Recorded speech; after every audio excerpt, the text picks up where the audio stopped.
এর বাইরে যারা আমাদেরকে অ্যাপে শুনছেন সবাইকে স্বাগত জানাই। আমাদের এই অনুষ্ঠানটি আপনি একই সঙ্গে শুনতে পারবেন আমাদের 90.4 এই ফ্রিকোয়েন্সিতে। একই সঙ্গে আজকের গল্পটা একেবারে মিস করবেন না, exclusive only on Dhaka FM 90.4। এবং সবার জন্য অনেক অনেক ভালোবাসা, ঈদ মোবারক সকলের জন্য যারা ঢাকা এফএম 90.4 এর স্পেশালি আমাদের রেডিও থ্রু দিয়ে এবং অফ কোর্স ঢাকা এফএম 90.4 এর লাইভ স্ট্রিমিং এর থ্রু দিয়ে যারা আমাদের সাথে কানেক্টেড আছেন সবাইকে আমাদের অনেক সকলের পক্ষ থেকে অনেক অনেক ভালোবাসা এবং ঈদের অনেক অনেক শুভেচ্ছা। ভাইয়া, আমরা আজকে একটা বিশেষ এপিসোড করতে যাচ্ছি এবং আমরা সকাল থেকে আমাদের শ্রোতা বন্ধুদেরকে জানিয়েছিলাম যে একটা বিশেষ এপিসোড। আমরা কথা না বাড়িয়ে শুরু করতে যাচ্ছি আমাদের আজকের এপিসোড। ওকে, এবং তো সকলের জন্য জুয়েল, হ্যাঁ প্লিজ, সকলের জন্য সেই ভালোবাসার বার্তা একদম এক্স্যাক্টলি আপনাদের জন্য। চলো আকাশ ছুঁয়ে দেখি, চলো স্বাধীন এ দেশটারে বুকে বেঁধে রাখি, চলো কারো ভালো লাগায় উচ্ছ্বসিত হই, চলো কারো কষ্টে আহাজারি করি, চলো প্রিয় তোমার চোখে রাখি চোখ, কানে কানে বলি জান জান জান আমি তোমাকে অনেক ভালোবাসি, প্রাণের চাইতে প্রিয় মা তুমি, প্রিয় এই মাতৃভূমি, চলো মাকে ভালোবেসে আরেক দফায় বলি। আচ্ছা, কে ডাকে এভাবে ভালোবাসার ফেরিওয়ালা, চলে এসো বন্ধু মাটির টানে, তারুণ্যের জোয়ারে ভাসবে তুমি, ভালো লাগার সুর বাঁধবে তোমার মনে, আর বাঁধন হারা হবো আমি মুক্তির গানে। এটাই তো তোমার দেশ, এটাই তো আমার দেশ, আমাদের ভালোবাসা, আমাদের বাংলাদেশ। পুরো বিশ্ব এক এক বিন্দু নিঃশ্বাসের জন্য পাগল হচ্ছে।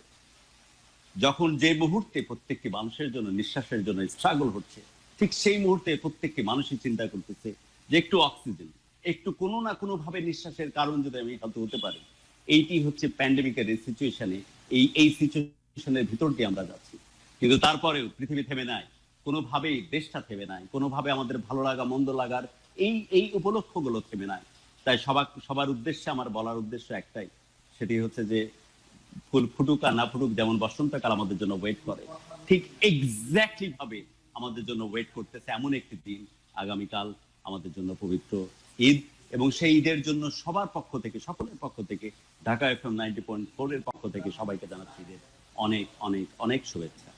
জুয়েল, জি ভাইয়া, আপনাকে অনেক ধন্যবাদ। এবং আজকের এই এপিসোডটা সেই সাথে জানিয়ে রাখতে চাই, আপনারা জানছেন, শুনেছিলেন যে ভালোবাসার বাংলাদেশের এই অনুষ্ঠানে আমরা একদম প্রস্তুত আছি এমন একজন মানুষকে আমাদের সামনে উপস্থাপন করার জন্য। সে মানুষকে শ্রদ্ধা জানানোর ভাষা আমার জানা নেই।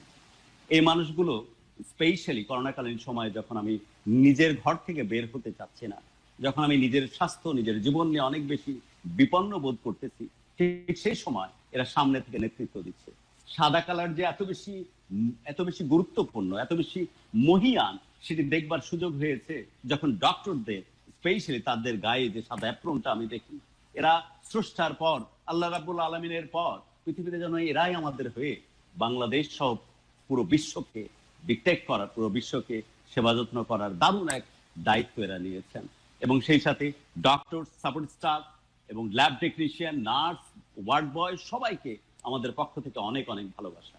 আরেকটি কথা বলার অপেক্ষা রাখে না, অবশ্যই আমি ক্যাটেগরিক্যালি বলতে চাই, বাংলাদেশের পুলিশ গত করোনাকালীন সময়ে, প্যান্ডেমিকের সময় এবং এই সময়ে যেভাবে তারা ভূমিকা রেখেছেন, অসম্ভব ভালোবাসা এই মানুষগুলোর জন্য। অ্যান্ড অফকোর্স আপনারা দেখেছেন ভিডিওর মাধ্যমে, যে ভিডিওতে আমরা প্রমোশনাল ভিডিওতে দেখিয়েছি যে একজন সার্জেন্ট সাদ্দাম, যিনি একজন মানুষ তার নির্দিষ্ট ডেস্টিনেশনে যেতে যাওয়ার চেষ্টা করছেন, কিন্তু কোনোভাবেই তাকে উঠিয়ে দেওয়ার মতো কোনো মানুষ নাই।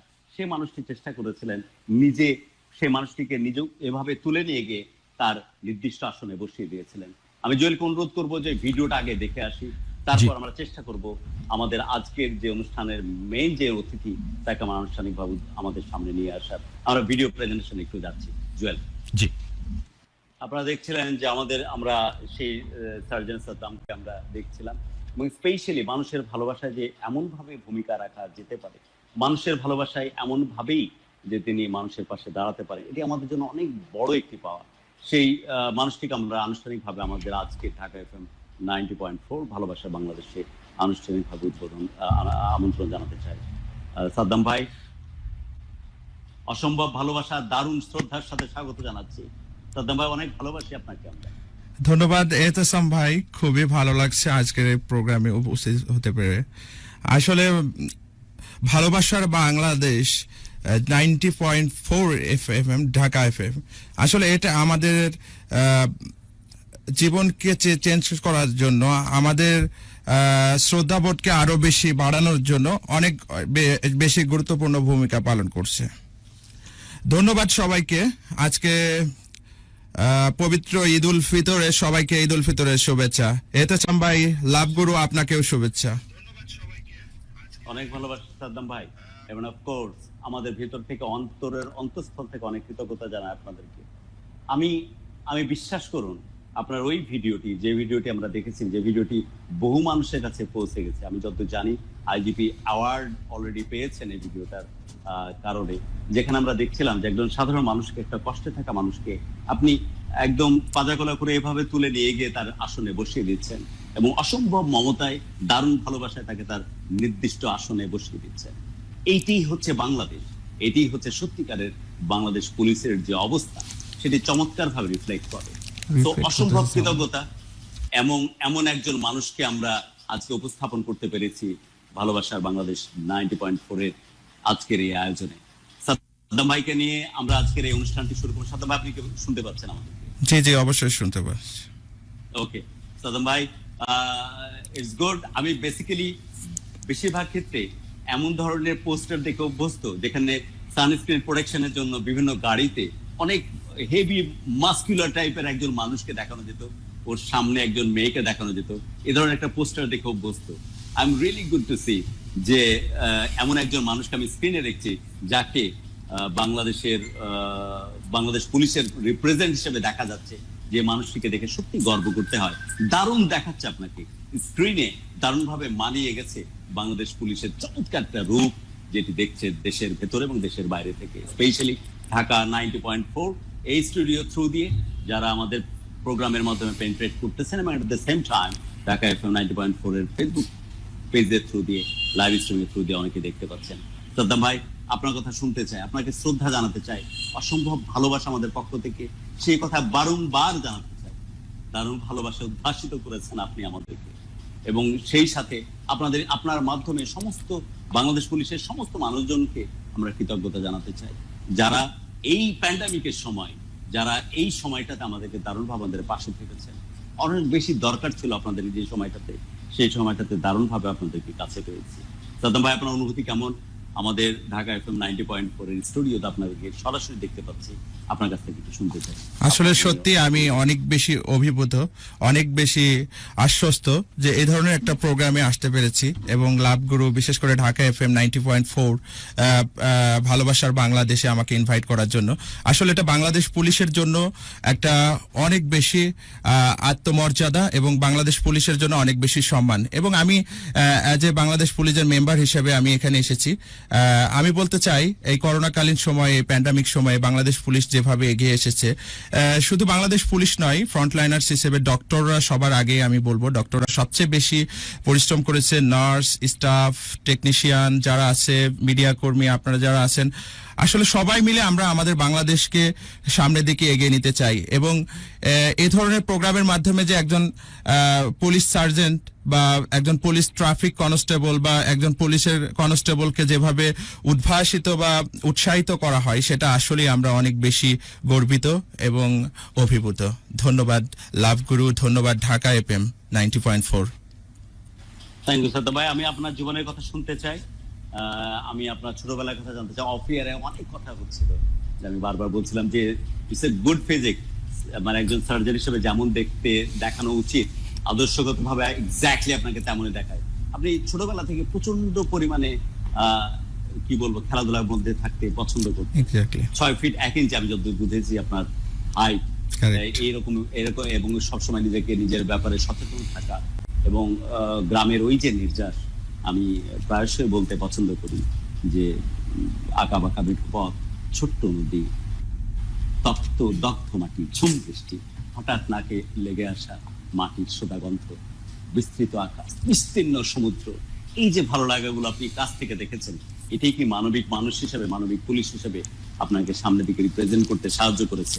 আপনার ছোটবেলায় ফিরে যেতে চাই সাদ্দাম ভাই। এক্স্যাক্টলি এহতেশাম ভাই, একটু সাউন্ড। এহতেশাম ভাই আসলে খুবই ভালো বলেছেন। মানবিক পুলিশ হওয়ার জন্য আসলে গ্রামের যে একটা পরিবেশ, গ্রামের যে একটা নৈসর্গিক পরিবেশ, প্রাকৃতিক পরিবেশ, এটা আমাকে অনেক বেশি পার্সোনালি আমাকে অনেক বেশি হেল্প করেছে। বিকজ সেখানে মানবিকতার অনন্য দৃষ্টান্ত রয়েছে, সেখানে একটা নৈসর্গিক পরিবেশ, সেখানে একটা সুন্দর পরিবেশ যেটা আমাকে দিয়েছে, আমার মনকে বিকশিত করেছে। আমি আমার মনে করি যে আমার মনকে মানবিকতা অনেক বেশি উৎসাহিত করেছে। গ্রামের মেঠো পথ, রোদের মধ্যে রোদ, বৃষ্টি, ঝড়, ঝঞ্ঝা যতই থাকুক, আমরা কিন্তু দেখেছি যে আমরা নিজেরা খেলাধুলা করেছি এই বৃষ্টির মধ্যে, এই ঝড়ের মধ্যে। তারপরে ঝড়ের মধ্যে আম কুড়াতে গেছি, অনেক বেশি বজ্রপাত, তারপরেও কিন্তু আমরা সেটাতে নত হয়নি। আমরা কিন্তু সেই বজ্রপাত দেখে ভয় পাইনি, আমরা কিন্তু আম ঠিকই কুড়িয়েছি। তারপরে দুরন্তপনা, শৈশবে সে দুরন্তপনা, পুকুরে গোসল করা, আসলে সব মিলিয়ে পুকুরে সাঁতার কাটা, মাছ ধরা, বৃষ্টির মধ্যে ঝুম বৃষ্টি আসতো, বজ্রপাত হতো, আসলে সেগুলো আমাদেরকে অনেক বেশি উচ্ছ্বলিত করতো এবং সেগুলো আমাদের মনে অনেক বেশি প্রস্ফুটিত হয়েছে, যেটা আমাদেরকে মানবিক হতে, আমাদেরকে মানুষকে ভালোবাসতে শিখিয়েছে। এবং যে সেই রুট লেভেল থেকে গ্রামের মানুষ কত পরিশ্রম করে, গ্রামের মানুষ কিভাবে তাদের মাথার ঘাম পায়ে ফেলে পরিশ্রম করে সুন্দরভাবে তারা সংসার পরিচালনা করছে, সেটাও কিন্তু আমাদেরকে অনেক বেশি উৎসাহিত করেছে। এবং আমরা দেখেছি ছোটবেলায় আমার বাবা যেভাবে পরিশ্রম করেছে, সকাল থেকে সন্ধ্যা পর্যন্ত আমার বাবা মাঠে পরিশ্রম করত, আমার মা দেখতাম যে গরু পালতো, তারপরে হাঁস মুরগি পালতো, সেটা আমাদেরকে অনেক বেশি উচ্ছ্বসিত করেছে। এবং আমাদের যারা বিশেষ করে গ্রামে বড় হয়েছে তাদের শৈশবটা অনেক বেশি মধুর এবং অনেক বেশি সুন্দর এবং অনেক বেশি বিকশিত। আমি মনে করি গ্রামের মানুষগুলো আসলেই ভালো, শহরের মানুষগুলোও ভালো, কিন্তু গ্রামের মানুষগুলো আসলে ন্যাচারালি বড় হয় এবং তাদের সৃজনশীলতা ভালো হয় আমার মনে হয়। আমরা শুনতে চাই আপনার জীবনের কথা, একটু ডিটেলে শুনতে চাই। স্পেশালি একজন সার্জন সাদ্দামের মধ্য দিয়ে পুরো বাংলাদেশ পুলিশের যে ক্যানভাস, সেটাকে হয়তো আমরা পোর্ট্রে করার চেষ্টা করছি। সাদ্দাম ভাই, আপনি আপনার মতো করে আপনার জীবনের কথা বলুন। এবং বারবার বলতেছি, 100 বার বলতেছি, 1000 বার বলতে চাই যে বাংলাদেশ যখন প্যান্ডেমিকের এই সিচুয়েশনে, করোনাকালীন সময়ে দারুণভাবে ফাইট করতেছে, তখন নেক্সট টু গড বাংলাদেশ এবং স্পেশালি আমাদের এই পৃথিবীতে যারা রিপ্রেজেন্ট করতেছেন তারা অবশ্যই doctor, support staff, lab technicians, boy, ward boy, sisters, তাদেরকে অসম্ভব কৃতজ্ঞতা এবং ভালোবাসা আমাদের পক্ষ থেকে, যে আপনারা ভালো চেষ্টা করতেছেন, আপনারা পরিবার থেকে দূরে আছেন, আপনারা এই ধরনের চ্যালেঞ্জ নিয়েছেন বিধায় আমরা হয়তো নিশ্চিন্তে নিঃশ্বাস নেওয়া, নিশ্চিন্তে ঘুমানোর এই সুযোগটা পাচ্ছি। এবং সেই সাথে অফকোর্স যে ল এনফোর্সমেন্ট এজেন্সির দায়িত্বে যারা আছেন তাদের মধ্যে আপনি একজন অন্যতম। আপনার ওই ভিডিওটা দারুণভাবে আমাকে প্রভাবিত করেছে, যখন একজন পঙ্গু মানুষকে উঠিয়ে দেওয়ার জন্য আপনি পাগল প্রায় হয়ে গেছিলেন। সেই ভালোবাসা সত্যি আমাদের অনেক কিছু হয়ে গেছে। আমি যতদূর দেখলাম যে 1 কোটির উপর ভিউ হয়েছে আপনার ওই পার্টিকুলার ভিডিও। সাদ্দাম ভাই, আপনার জীবনের কথা শুনতে চাই, আপনার ব্যক্তি জীবনের কথা আরো ডিটেলে জানতে চাই। আমি ছোটবেলায় আসলে গ্রামের নৈসর্গিক পরিবেশে বড় হয়েছি, গ্রামের মেঠো পথে ঘুরেছি, বৃষ্টিতে ভিজেছি, যেটা বললাম। তারপরে আমি গ্রামেই চাঁদপুর মাধ্যমিক বিদ্যালয়, যেটা মেহেরপুরে অবস্থিত, গাংনী থানা, সেখানে পড়াশোনা করছি, প্রাথমিক বিদ্যালয়ের পাঠ চুকেছি। তারপরে মাধ্যমিক পর্যায়ে চাঁদপুর মাধ্যমিক বিদ্যালয় থেকে আমি এসএসসি পাশ করেছি। তারপরে দেন ইন্টারমিডিয়েট পড়েছি গাংনী ডিগ্রি কলেজ থেকে। এবং আমার বেসিক্যালি ইচ্ছা ছিল যে ইউনিভার্সিটিতে পড়া। আর প্রথম থেকে আমার আসলে ক্রিকেটার হওয়ার অনেক শখ ছিল, যে কথাটা না বললেই নয়। আমি ক্রিকেট খেলতে ভালোবাসতাম, অনেক বেশি ক্রিকেট খেলতাম। কিন্তু অ্যাক্সিডেন্টালি আমার ইন্টারমিডিয়েট পরীক্ষার আগে একটা অ্যাক্সিডেন্ট হয়, ক্রিকেট খেলতে যেয়ে আমার পেটে লাগছিল। তো তারপরে ওখানে আমার নাড়ি লিকেজ হয়েছিল, একটা ডাইক্লোফেনাক ইনজেকশন দেওয়ার পরে গ্যাস পাম্প করছিল। এটা আমার একটা অ্যাক্সিডেন্ট, না হলে কিন্তু আমি আজকে পুলিশ অফিসার না হয়ে আর্মি অফিসারও হতে পারতাম। যাই হোক, তারপরে ইন্টারমিডিয়েট পাশ করলাম গাংনী ডিগ্রি কলেজ থেকে।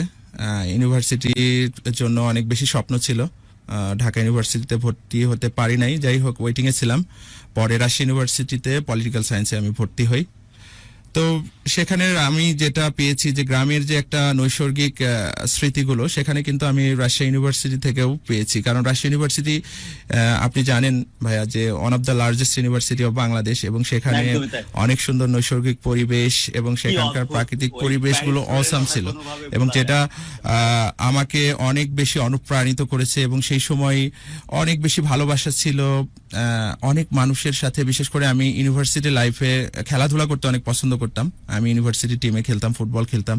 আমার বেসিক উদ্দেশ্য ছিল যে আসলে খেলোয়াড় হওয়া, বাট ইউনিভার্সিটি লাইফে যখন আসছি তখন আমার অপারেশন করা হয়ে গেছে এবং আমার একটু ফিজিক্যালি প্রবলেম ছিল। পরে আস্তে আস্তে রিমুভ করতে করতে আমি ইউনিভার্সিটি টিমে ফুটবল খেলতাম, সেখানে ক্রিকেটও খেলতাম। তারপরে আস্তে আস্তে স্বপ্ন ছিল যে আমি পুলিশ অফিসার হব, যেহেতু পুলিশ থেকে আমার এখানে তো পুলিশ অফিসার হতে পারলে আমি I can help the common people directly, আমি কমন পিপলদেরকে ডিরেক্টলি হেল্প করতে পারবো। তো তারপরে আমি বিসিএস দিছিলাম, বিসিএস প্রিলি রিটেন ভাইবাও দিছি, কিন্তু ভাইভাতে নন ক্যাডার হিসেবে আমি সিলেক্টেড হয়েছি। পরে আমি তার আগে আমার সার্জেন্ট হিসেবে সিলেক্টেড হয়ে গেছি। তো পরে ট্রেনিং করলাম। আসলে সার্জেন্ট লাইফটা অসাধারণ একটা এক্সপিরিয়েন্স, বিকজ আমরা সবসময় রাস্তায় থাকি এবং রাস্তায় থাকতে থাকতে কিন্তু অনেক ধরনের অকারেন্স আমরা দেখি, বিভিন্ন ধরনের ক্রাইম দেখি, বিভিন্ন ধরনের ডিসেবল পার্সন দেখি যারা রাস্তা পার হতে পারে না, বিশেষ করে প্রতিবন্ধী, তাদেরকে আমরা অনেক বেশি সহায়তা করার চেষ্টা করি, এবং যার যার জায়গা থেকে কিন্তু চেষ্টা করে, কিন্তু বিচ্ছিন্ন কিছু ঘটনার কারণে কিন্তু অনেক সময় দেখা যাচ্ছে পুলিশের নামে অনেক ধরনের বিভিন্ন ধরনের কথা হয়।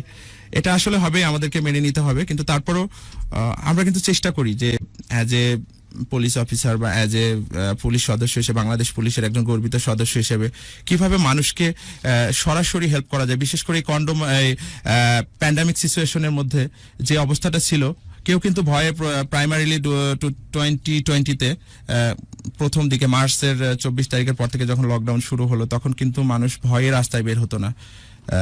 তখন কিন্তু আমাদের বাংলাদেশ পুলিশের গর্বিত সদস্যরা সবাই কিন্তু রাস্তায় ছিল, বিশেষ করে ফ্রন্টলাইনার্স হিসেবে ডক্টররাও কিন্তু মাঠে ছিল, এবং আরও যারা মিডিয়া কর্মী, নার্স, স্টাফ, যাদের কথা বললেন, ওয়ার্ড বয়, সবাই কিন্তু অনেক বেশি চেষ্টা করেছে। এবং এই সময় দেখা গেছে যে মানুষের বিভেদ ভুলে, রাজনৈতিক মতভেদ ভুলে, সাম্প্রদায়িক রাজনীতির যে নাগপাশ থেকে আমরা মুক্ত হয়েছি, এবং সেভাবেই কিন্তু আমরা নিজেদেরকে গড়ে তুলেছি, এবং সেভাবেই আমরা চেষ্টা করেছি সাধারণ মানুষের পাশে থাকার। একদমই তাই। এবং সত্যি আমরা আপনার সম্বন্ধে আরো ডিটেলে জানতে চাই, এবং পাশের দেশ ইন্ডিয়াতে যে পরিস্থিতি এখন চলছে, এবং আমরা প্রায়শই এমন হয় না যে কোনো প্রয়োজন, আমিও এটা ব্যত্যয় আমার ক্ষেত্রে ঘটেনি, যখন আমার ব্যক্তিগত কোনো প্রবলেম পড়ে বা আমার বাচ্চার ক্ষেত্রে কোনো সমস্যা হয়, তখন পাশের দেশে ইন্ডিয়াতে ছুটে চলে যায় আমি, এবং মেজর একটা সার্জারির জন্য ডিপেন্ড করি যে দিল্লিতে। সে দিল্লি কিন্তু এক টুকরো নিঃশ্বাসের জন্য, সামান্য একটু অক্সিজেনের জন্য প্রতি মুহূর্তে যুদ্ধ করছে। এবং ওদের যে অবস্থা আমরা ফেসবুকের মাধ্যমে, স্পেশালি সোশ্যাল মিডিয়ামের থ্রু দিয়ে, অ্যান্ড অফকোর্স ওদের নিউজের থ্রু দিয়ে যেটা দেখতে পাচ্ছি, চুল্লিগুলোতে এখন জায়গাও হচ্ছে না মানুষকে দাহ করার জন্য, রাস্তাতে পড়ে থাকতেছে ছিষ্টের মতো লাশগুলো। এবং আমি কেজরিওয়ালকে হাত জোড় করে অনুরোধ করতে দেখেছি তাদের সেন্ট্রাল মিনিস্টার, প্রাইম মিনিস্টার মোদির কাছে, যে প্লিজ আমাকে ব্যবস্থা করুন, আমাদের যে পরিমাণ অক্সিজেনের প্রয়োজন, তার 2/3 অক্সিজেন আছে, 1/3 অক্সিজেনের সাপ্লাই হচ্ছে না। অক্সিজেনের সিলিন্ডার আসলে সেই সিলিন্ডারগুলোকে দখল করে নিচ্ছে অন্যান্য দেশগুলো, অন্যান্য রাজ্য থেকে। সো এই জায়গাগুলোতে আর্মির প্রোটেকশন অনেক বেশি জরুরি। প্লিজ অনারেবল প্রাইম মিনিস্টার আমাকে হেল্প করুন, যাতে করে আমার দেশের মানুষগুলোকে বাঁচাতে পারি।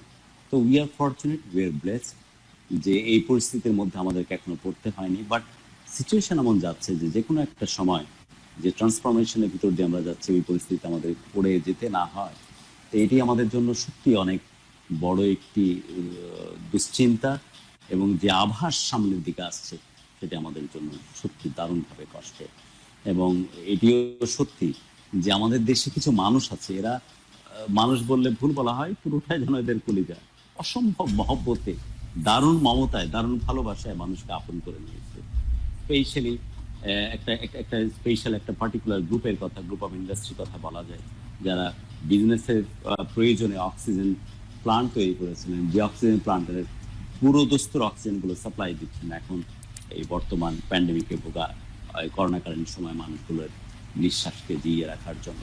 তো বাংলাদেশ, আমার বিশ্বাস, স্রষ্টার তো অবশ্যই স্পেশাল একটা নেক নজর তো আছে, এবং সেই সাথে এই মানুষগুলোর কারণে আমার মনে হয় বাংলাদেশকে সেই পরিস্থিতির মধ্যে ফেস করতে হবে না। বাট যা পরিস্থিতি দেখেছি, যখন ঈদে সবাই বাড়ি ফিরতেছে, তখন যে পরিস্থিতি দেখেছি, কতক্ষণ এই পরিস্থিতি টিকিয়ে রাখতে পারবো সেটা নিয়েও আমাদের সন্দেহ আছে। Correct. আমাদের আসলেই আরেকটু রেসপন্সিবল, আরেকটু দায়িত্ববান হওয়া উচিত, যাতে করে এই পাশের দেশে যে ঘটনাগুলো ঘটছে সে ঘটনাগুলো ইন্টারপ্রিটেশন না হয়। সাদ্দাম ভাই, আমি প্রথমে বলছি যে এটা মানুষ কিভাবে নেবে আমি জানি না। যেভাবে আপনাকে দেখাচ্ছে, যে চমৎকার দেখাচ্ছে আপনাকে, আমাদেরও তো মন চায়, বলেন না? কারণ ইউরোপিয়ানরা ফিজিক্যালি একটু, ওরা একটু ওদের জেনেটিক্যালি একটু অ্যাডভান্টেজ থাকে, একটু লম্বা হয়, মাস্কুলার ফিজিক হয়।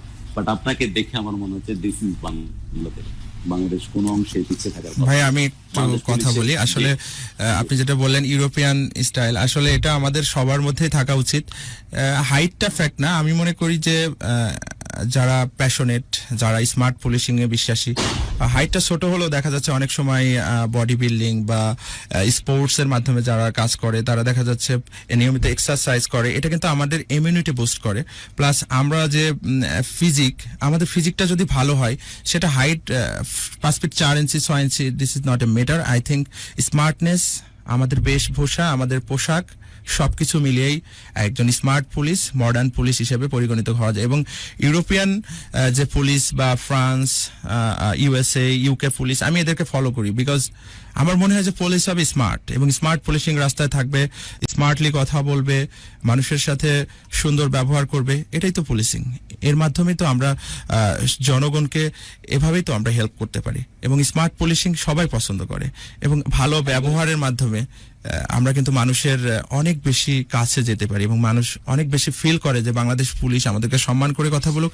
আমি পার্সোনালি কিন্তু প্রত্যেকটা মানুষকে, প্রত্যেকটা ড্রাইভারকে আমি স্যার বলে সম্বোধন করি, স্যার কেমন আছেন, সরি স্যার প্লিজ।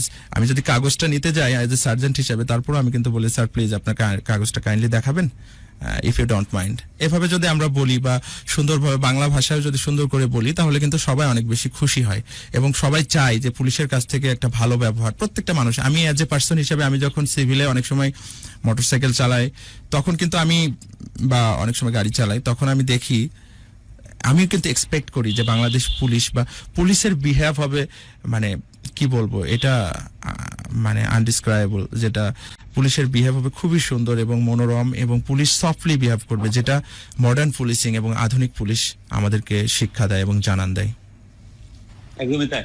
এবং স্পেশালি আমাদের যে স্টুডিওতে আপনি বসে আছেন, ডিএমপি কমিশনার হিসেবে বেনজির সাহেব কয়েক দফা এসেছেন, কয়েক দফা আমরা প্রোগ্রাম করেছি তার সাথে। এখন আইজিপি হিসেবে পুরো বাংলাদেশ পুলিশকে উনি নেতৃত্ব দিচ্ছেন। তিনি কিন্তু এই কমিউনিটি পুলিশিং এর কথা কয়েক দফায় বলেছেন, যেখানে সাধারণ মানুষের সাথে বাংলাদেশ পুলিশের যে দারুণ একটা সিনক্রোনাইজেশন, সেই স্বপ্নটাই রেখেছেন। এবং স্মার্টনেস, মানুষের মধ্যে মিশে যাওয়ার যে ক্ষমতা, সেটা থেকে দারুণ ভাবে পছন্দ করেন, যেগুলো রিফ্লেক্ট করতেছে সাদ্দাম ভাই আপনার মধ্যে। সাদ্দাম ভাই, আপনার ব্যক্তি জীবনের কথা একটু শুনতে চাই। জীবনে কি কখনো ভালোবেসেছেন? কখনো কি প্রেমে পড়েছেন? কখনো কি সুরে বাঁশি বেজেছে? একদম এই জিনিসগুলো একটু জানতে চাই। আপনি বলছিলেন যে ভার্সিটি লাইফে কথা, আপনার জীবনে কি কখনো প্রেম এসেছে কিনা? কখনো সাধারণ মানুষের মতো কাউকে ভালোবেসে তাকে পাওয়ার জন্য আকুতি অনুভব করেছেন? আসলে ভার্সিটি লাইফে যেটা ছিল, আসলে সেগুলোকে, আসলে আমি পড়াশোনা খেলাধুলা নিয়ে বেশি, আমি ক্রীড়ামোদী ছিলাম, যার কারণে আসলে ক্রীড়াটাকে আমি বেশি ভালোবাসতাম, আমি খেলাধুলাকে অনেক বেশি ভালোবাসতাম, পড়াশোনা করতাম, লাইব্রেরিতে বসে পড়তাম, আমি লাইব্রেরিতে বসে বেশি কমফোর্ট ফিল করতাম, যেহেতু হলে থাকতাম, বঙ্গবন্ধু হলে ছিলাম আমি। তো আমি সকালে উঠেই কিন্তু আর্লি মর্নিং, আমার লাইফ স্টাইল ছিল ডিফারেন্ট। আমি ভোর 5টায় উঠতাম, আবার ঘুমাতে যেতাম সেই রাত 11টার মধ্যে। আমি বিবিসি এফএম শুনতাম, তখন 10:30টার একটা এফএম হতো, তো ওই বিবিসি নিউজ শুনে আমি ঘুমাইতে যেতাম। তো ভোর 5টার সময় এসে দেখতাম যে অনেক সময় শীতের সময় কাক ডাকা ভোর, অনেক বেশি শিশির পড়ছে, ফগি অ্যাটমসফিয়ার। তো এসে আমরা লাইব্রেরির পাশে, সুন্দর আমাদের 4তলা লাইব্রেরি, রাজশাহী ইউনিভার্সিটির লাইব্রেরিটা অনেক বেশি ওয়েল ইকুইপড এবং অনেক বইয়ের ভান্ডার। আমরা লাইব্রেরির পাশে সকাল 8টায় খুলতো, আমরা লাইব্রেরির পাশে বসে পড়তাম। পড়ার পরে 8টার সময় যখন লাইব্রেরি খুলতো, আমরা ব্যাগটা রেখে আসতাম সিরিয়াল দিয়ে। তারপরে আমাদের ক্লাস টাইম হয়ে যেত, ক্লাসে যেতাম 8টার সময়। ক্লাস শেষ করে একটা ক্লাসের পরে যদি গ্যাপ থাকতো, তখন আমরা এসে আবার লাইব্রেরিতে বসতাম, আবার দেখা যাচ্ছে বাইরে চা খেতাম, এভাবে ঘোরাঘুরি, এভাবেই আসলে ক্যাম্পাস লাইফটাকে আমি বেশি ফিল করছি পড়াশোনা এবং খেলাধুলার মধ্যে। তার মধ্যে হয়তো ক্ষুদ্র কিছু মিথ্যা বলা হবে, ক্ষুদ্র কিছু অ্যাট্রাকশন ছিল, যে অ্যাট্রাকশন গুলো আসলে হয়তো মনে হতো যে, কখনো মনে হতো যে এটাই ভালোবাসা, আবার কখনো মনে হতো যে না, attraction, it was attraction I think. সেই অ্যাট্রাকশন গুলো বিভিন্ন সময়ে রিয়েলি রিয়েলি সেটা ছিল আমার অ্যাট্রাকশন। মানে ভাবি দেখছে না তো আজকের স্ট্রিম? দেখতে পারে, আই ডোন্ট নো, বিকজ আমি জাস্ট ডিউটি শেষ করেই আমি মাত্র আসলাম। আপনি জানেন যে আমার 11টা পর্যন্ত ডিউটি ছিল, আমি জাস্ট 15 মিনিট আগে আমি এখানে ইন করছি। এবং কালকে সকালেও কিন্তু আমার ডিউটি আছে ঈদের মাঠে। ঈদের মাঠে তো এখন হবে না, আজাদ মসজিদে আমার ডিউটি আছে। Salute আরো একবার আপনাকে। হ্যাঁ, ধন্যবাদ। তো ভোরে উঠে 6:30টায় কিন্তু আমার চলে আসতে হবে। সেই ক্যাম্পাস লাইফ গুলো আসলে, এই যে বললাম না, আসলে আমার খেলাধুলার প্রতি বেশি অ্যাট্রাকশন ছিল। আসলে ওই ভালোবাসাগুলো আমাকে ওইভাবে টাচ করতে পারে নাই। তবে হ্যাঁ, অনেক সময় মনে হতো যে আমিও যদি ভালোবাসতে পারতাম বা ভালোবাসার সুযোগ যদি পেতাম। কিন্তু আসলে পড়াশোনা, খেলাধুলা, অনেক বেশি প্রেশার, ক্যারিয়ার, এসব নিয়ে চিন্তা করতে করতে আর ভালোবাসাটা হয়ে ওঠেনি ওইভাবে। সেগুলো ছিল আসলে অ্যাট্রাকশন। এবং তারপরে এভাবে চলে আসলাম, চাকরি হয়ে গেল, ঢাকাতে চলে আসলাম। আসার পরে ডিউটি করতেছিলাম গুলশান 2 নম্বরে 2 বছর পরে। তো ডিউটি করতে করতে হঠাৎ একজনের সাথে দেখা হয়, একজন মহিষী নারী, যে আসলে ইভেন্টের কাজের জন্য গুলশানে এসেছিল। তারপরে তার সাথে কথা হয়। উনি আমাকে বলে যে, একটা রেস্টুরেন্টে বসছিলাম যার নাম ছিল সসলিস, গুলশান 2 নম্বর চত্বরের পাশেই আছে, আমাদের ট্রাফিক বক্সের পাশে। আমি বসেছিলাম, হঠাৎ করে একটু টায়ার্ড হয়ে গেছিলাম, তো ভাবলাম একটু পানি খেয়ে নিই। তো পানি খেতে যেয়ে দেখলাম যে একজন বসে আছে। তো উনি হঠাৎ করে কেন যেন আমার সাথে কথা বললো যে, ভাইয়া আমাদের একটা টিকিটশালা.com আছে, তো এর মাধ্যমে আপনি ট্রাভেলস করতে পারেন, বিভিন্ন দেশে ঘুরতে পারেন। খুব মানে আপনি এক জায়গা থেকে বাসের টিকিট পেতে পারেন, ইয়ার টিকিট পাবেন। তো আমি ভাবলাম যে এটা তো গুড। তারপরে উনি আমার নাম্বারটা কালেক্ট করলো, নাম্বারটা নোট করলো, যেভাবে ইভেন্টের কাজ করে উনি প্রফেশনালি করছে। তো পরে হঠাৎ করে কিছুক্ষণ পরে বলতে 2-3 ঘন্টা পরেই উনি আমাকে দেখছি মিস কল দিচ্ছে, কিন্তু আমি জানি না যে এই নাম্বারটা কার, আননোন নাম্বার। পরে আমি ব্যাক করছি। পরে সে আমাকে বলে যে, সরি ভাইয়া, আমি টিকিটশালা.com থেকে আসছিলাম, তো আপনার নাম্বারে ভুলে মিস কল চলে গেছে। আমি বললাম ইটস ওকে। তারপরে এভাবে কথা বলতে বলতে উনি ফোন দেয়, আমিও ফোন দিই, কথা বলতে বলতে একদিন দেখা হয় ওই মহিষী নারীর সাথে। তারপরে এভাবে ফিলিংস তৈরি হয় আর কি। ফাইনালি মহিষী নারীর সাথে আপনার সম্পর্কটা কোন পর্যায়ে গেছে? ফাইনালি আসলে বিয়ের পর্যায়ে চলে গেছে, বিয়ের পিঁড়িতেই বসতে হয়েছে। আসলে আপনি তো জানেন, বিয়ে করলে ছেলেদের ইয়ার থাকে না। কিন্তু আমি মনে করি আমি যাকে বিয়ে করেছি, আসলে আমি অনেক অনেক বেশি লাকি, কারণ সে আমাকে যেভাবে আগিয়ে রেখেছে, বিশেষ করে বাংলাদেশ পুলিশে যোগদান করার পরে আসলে অনেক বেশি স্ট্রেস থাকে, মেন্টাল স্ট্রেস। সারাদিন একটা ওয়ার্কআউটের মধ্যেই আমরা থাকি। যখন ডিউটি করি ভোর 6:30 থেকে দুপুর 2:30 পর্যন্ত ডিউটি থাকে। রেগুলার ডিউটির বাইরে অনেক সময় নাইট ডিউটি থাকে, অনেক সময় এক্সট্রা ডিউটি থাকে, ভিআইপি মুভমেন্ট থাকে, পিএম এর মুভমেন্ট থাকে। সো আমাদের লাইফটা অনেক বেশি কমপ্লিকেটেড, এবং এর মধ্যে অনেক বেশি মানুষের কথা শুনতে হয়। আবার অনেকে অনেক বেশি অ্যাপ্রিসিয়েট করে যে না, আপনি অনেক ভালো কাজ করছেন। আবার অনেকে বলে যে না, আপনাদের পুলিশ ডিপার্টমেন্ট এই করছে। আসলে বিচ্ছিন্ন কিছু ঘটনা থাকে, কিন্তু এটা নিয়ে আমাদেরকে চলতে হয়। আপনি বলছিলেন যে ফাইনালি ওটা বিয়ের পিঁড়িতে বসতেই হয়েছে। কিন্তু সাদ্দাম ভাই, আপনার যে মানবিক দিকগুলো আমরা আপাত দৃষ্টিতে জানতে পেরেছি, এবং আপনি যে ধরনের মানুষ হিসেবে আমরা বুঝতে পেরেছি, ঢাকা এফএম 90.4 স্পেশালি ভালোবাসা বাংলাদেশের ক্যানভাসে আপনার যে লুক এবং আপনার যে কোয়ালিটি যেভাবে প্রেজেন্ট হয়েছে এবং পোর্ট্রে হয়েছে, আমরা বিশ্বাস করি সে মানুষগুলো পুরনো হওয়ার কোনো সুযোগ নেই। সে বিবাহিত হোক অথবা অবিবাহিত হোক, সে জীবিত হোক অথবা মৃত হোক। অনেকেই বলে টিপিক্যালি যে বিবাহিত মানেই নাকি সে মৃত। আমি বিশ্বাস করি একদমই না। আমিও বিশ্বাস করি না। আমি না, এই কথাটা কে বললো? আসলে প্রথমে মনে হতো বিয়ে করলে আসলে শেষ হয়ে যাব, কিন্তু আসলে বিয়ে করে মানুষ শেষ হয় না। বিয়ে করলে মানুষের জীবনটা আরো বেশি পরিপক্ক হয়, আরো বেশি সুগঠিত হয়, এবং বিয়ের মাধ্যমে মানুষের পরিপক্কতা আরো বৃদ্ধি পায়। আমি যখন ব্যাচেলর ছিলাম তখন কিন্তু আমার একটা ডেসপারেট লাইফ ছিল, লাইক আমি ঘোরাফেরা করতাম, হই হুল্লোড় করতাম, এটাই আমার লাইফ ছিল। কিন্তু এখন একটা ডিসিপ্লিনের মধ্যে আছি, একটা সংসারকে সময় দেয়া, আমার ওয়াইফকে সময় দেয়া। তারপরে আসলে যদিও আমরা পুলিশে চাকরি করে এই সময়গুলো একটু কম দিতে পারি, কিন্তু আমার ওয়াইফ, নট অনলি আমার ওয়াইফ, এটা বাংলাদেশ পুলিশের সকল সহধর্মিনী মানে বাংলাদেশ পুলিশে যারা কাজ করে তাদের সকল সহধর্মিনী অনেক বেশি ত্যাগ স্বীকার করে। বিশেষ করে ম্যাক্সিমাম টাইম আমরা নাইট ডিউটি থাকে, তারপরে সকালে এসে ডিউটি করি, এক্সট্রা ডিউটি থাকে। তো ওনারা সবসময় একটা মানে আতঙ্কের মধ্যে থাকে যে রাস্তায় কখন অ্যাক্সিডেন্ট করলো কিনা। আমার ফোন পেলে কেমন যেন আতঙ্কের মধ্যে থাকে। এবং মাঝে মাঝে আমাকে ফোন করে বলে যে কি খাইছো বা কি করতেছো, তোমার কষ্ট হচ্ছে না তো। আর আমি বেশি লাকি, বিশেষ করে আমার সহধর্মিনী যে সামান্না সারোয়ারি টুম্পা, সে আমাকে যেভাবে হেল্প করে, বিশেষ করে সংসারের প্রত্যেকটা কাজ সে করে। সে আমার জুতা পর্যন্ত কালি করে দেয়। আপনি জানেন না, আসলে আমার তখন খুব কষ্ট লাগে, কিন্তু অনেক সময় তাড়াহুড়ো করে নিজের জুতা নিজে কালি করতে পারি না। সময় হয়ে যায় যে দ্রুত দাও, আমি মাত্র আসলাম, আবার দেখা যাচ্ছে আধা ঘন্টার মধ্যে ফ্রেশ হয়ে বের হয়ে যেতে হয়। কাপড় চোপড় থেকে শুরু করে সবকিছু নিজের হাতে করে। সংসারটা এত সুন্দর করে গোছায় রাখছে। এবং ও একজন ভালো আর্টিস্ট, ও সুন্দর ছবি আঁকে, বাসায় বসে বসে ছবি আঁকে। তারপরে ও বিভিন্ন সময় বিভিন্ন জায়গায় জব করছে, ওর একটা হিউজ এক্সপিরিয়েন্স আছে কর্পোরেট লেভেলে। যদিও আমার জন্য সে চাকরিটা ছেড়ে দিছে। তো পুলিশের বউ হতে গেলে আসলে অনেক বেশি স্যাক্রিফাইস করা লাগে, এটা মানতে হবে। আমরা খারাপ হই আর ভালো হই সেটা পরের কথা, কিন্তু পুলিশের বউ হিসেবে একটা সহধর্মিনীকে যতটুকু স্যাক্রিফাইস করতে হয়, যতটুকু ত্যাগ স্বীকার করতে হয়, আমার মনে হয় অন্য কোথাও অনেক জায়গায় থাকতে পারে, কিন্তু আমার মনে হয় পুলিশে বেশি ত্যাগ স্বীকার করে। এবং আমরা তাদেরকে অনেক বেশি কম সময় দিই, যেটা তাদের জন্য সত্যি দুঃখজনক। কারণ একজন ওয়াইফের এক্সপেকটেশন থাকে যে আমাকে একটু সময় দিক, আমার সাথে কথা বলুক, আমাকে নিয়ে একটু ঘুরতে যাক। কিন্তু আমাদের উইকলি কোনো ছুটি নাই। এটা আপনি শুনলে আশ্চর্য হবেন।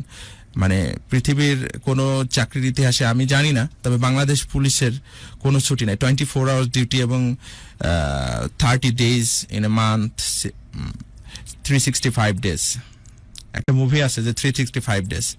আসলে এরকম যে 365 দিনে আমাদের ওয়ার্কিং ডে। যে দেখেন, আমরা মাত্র ডিউটি শেষ করে আপনাদের স্টুডিওতে এসেছি, আবার ভোর 6:30টায় আমাকে আসতে হবে যারা মুসল্লিরা নামাজ পড়বে ঈদের তাদের জন্য। তো আমার কাছে এটা আসলে আমি অনেক এনজয় করি।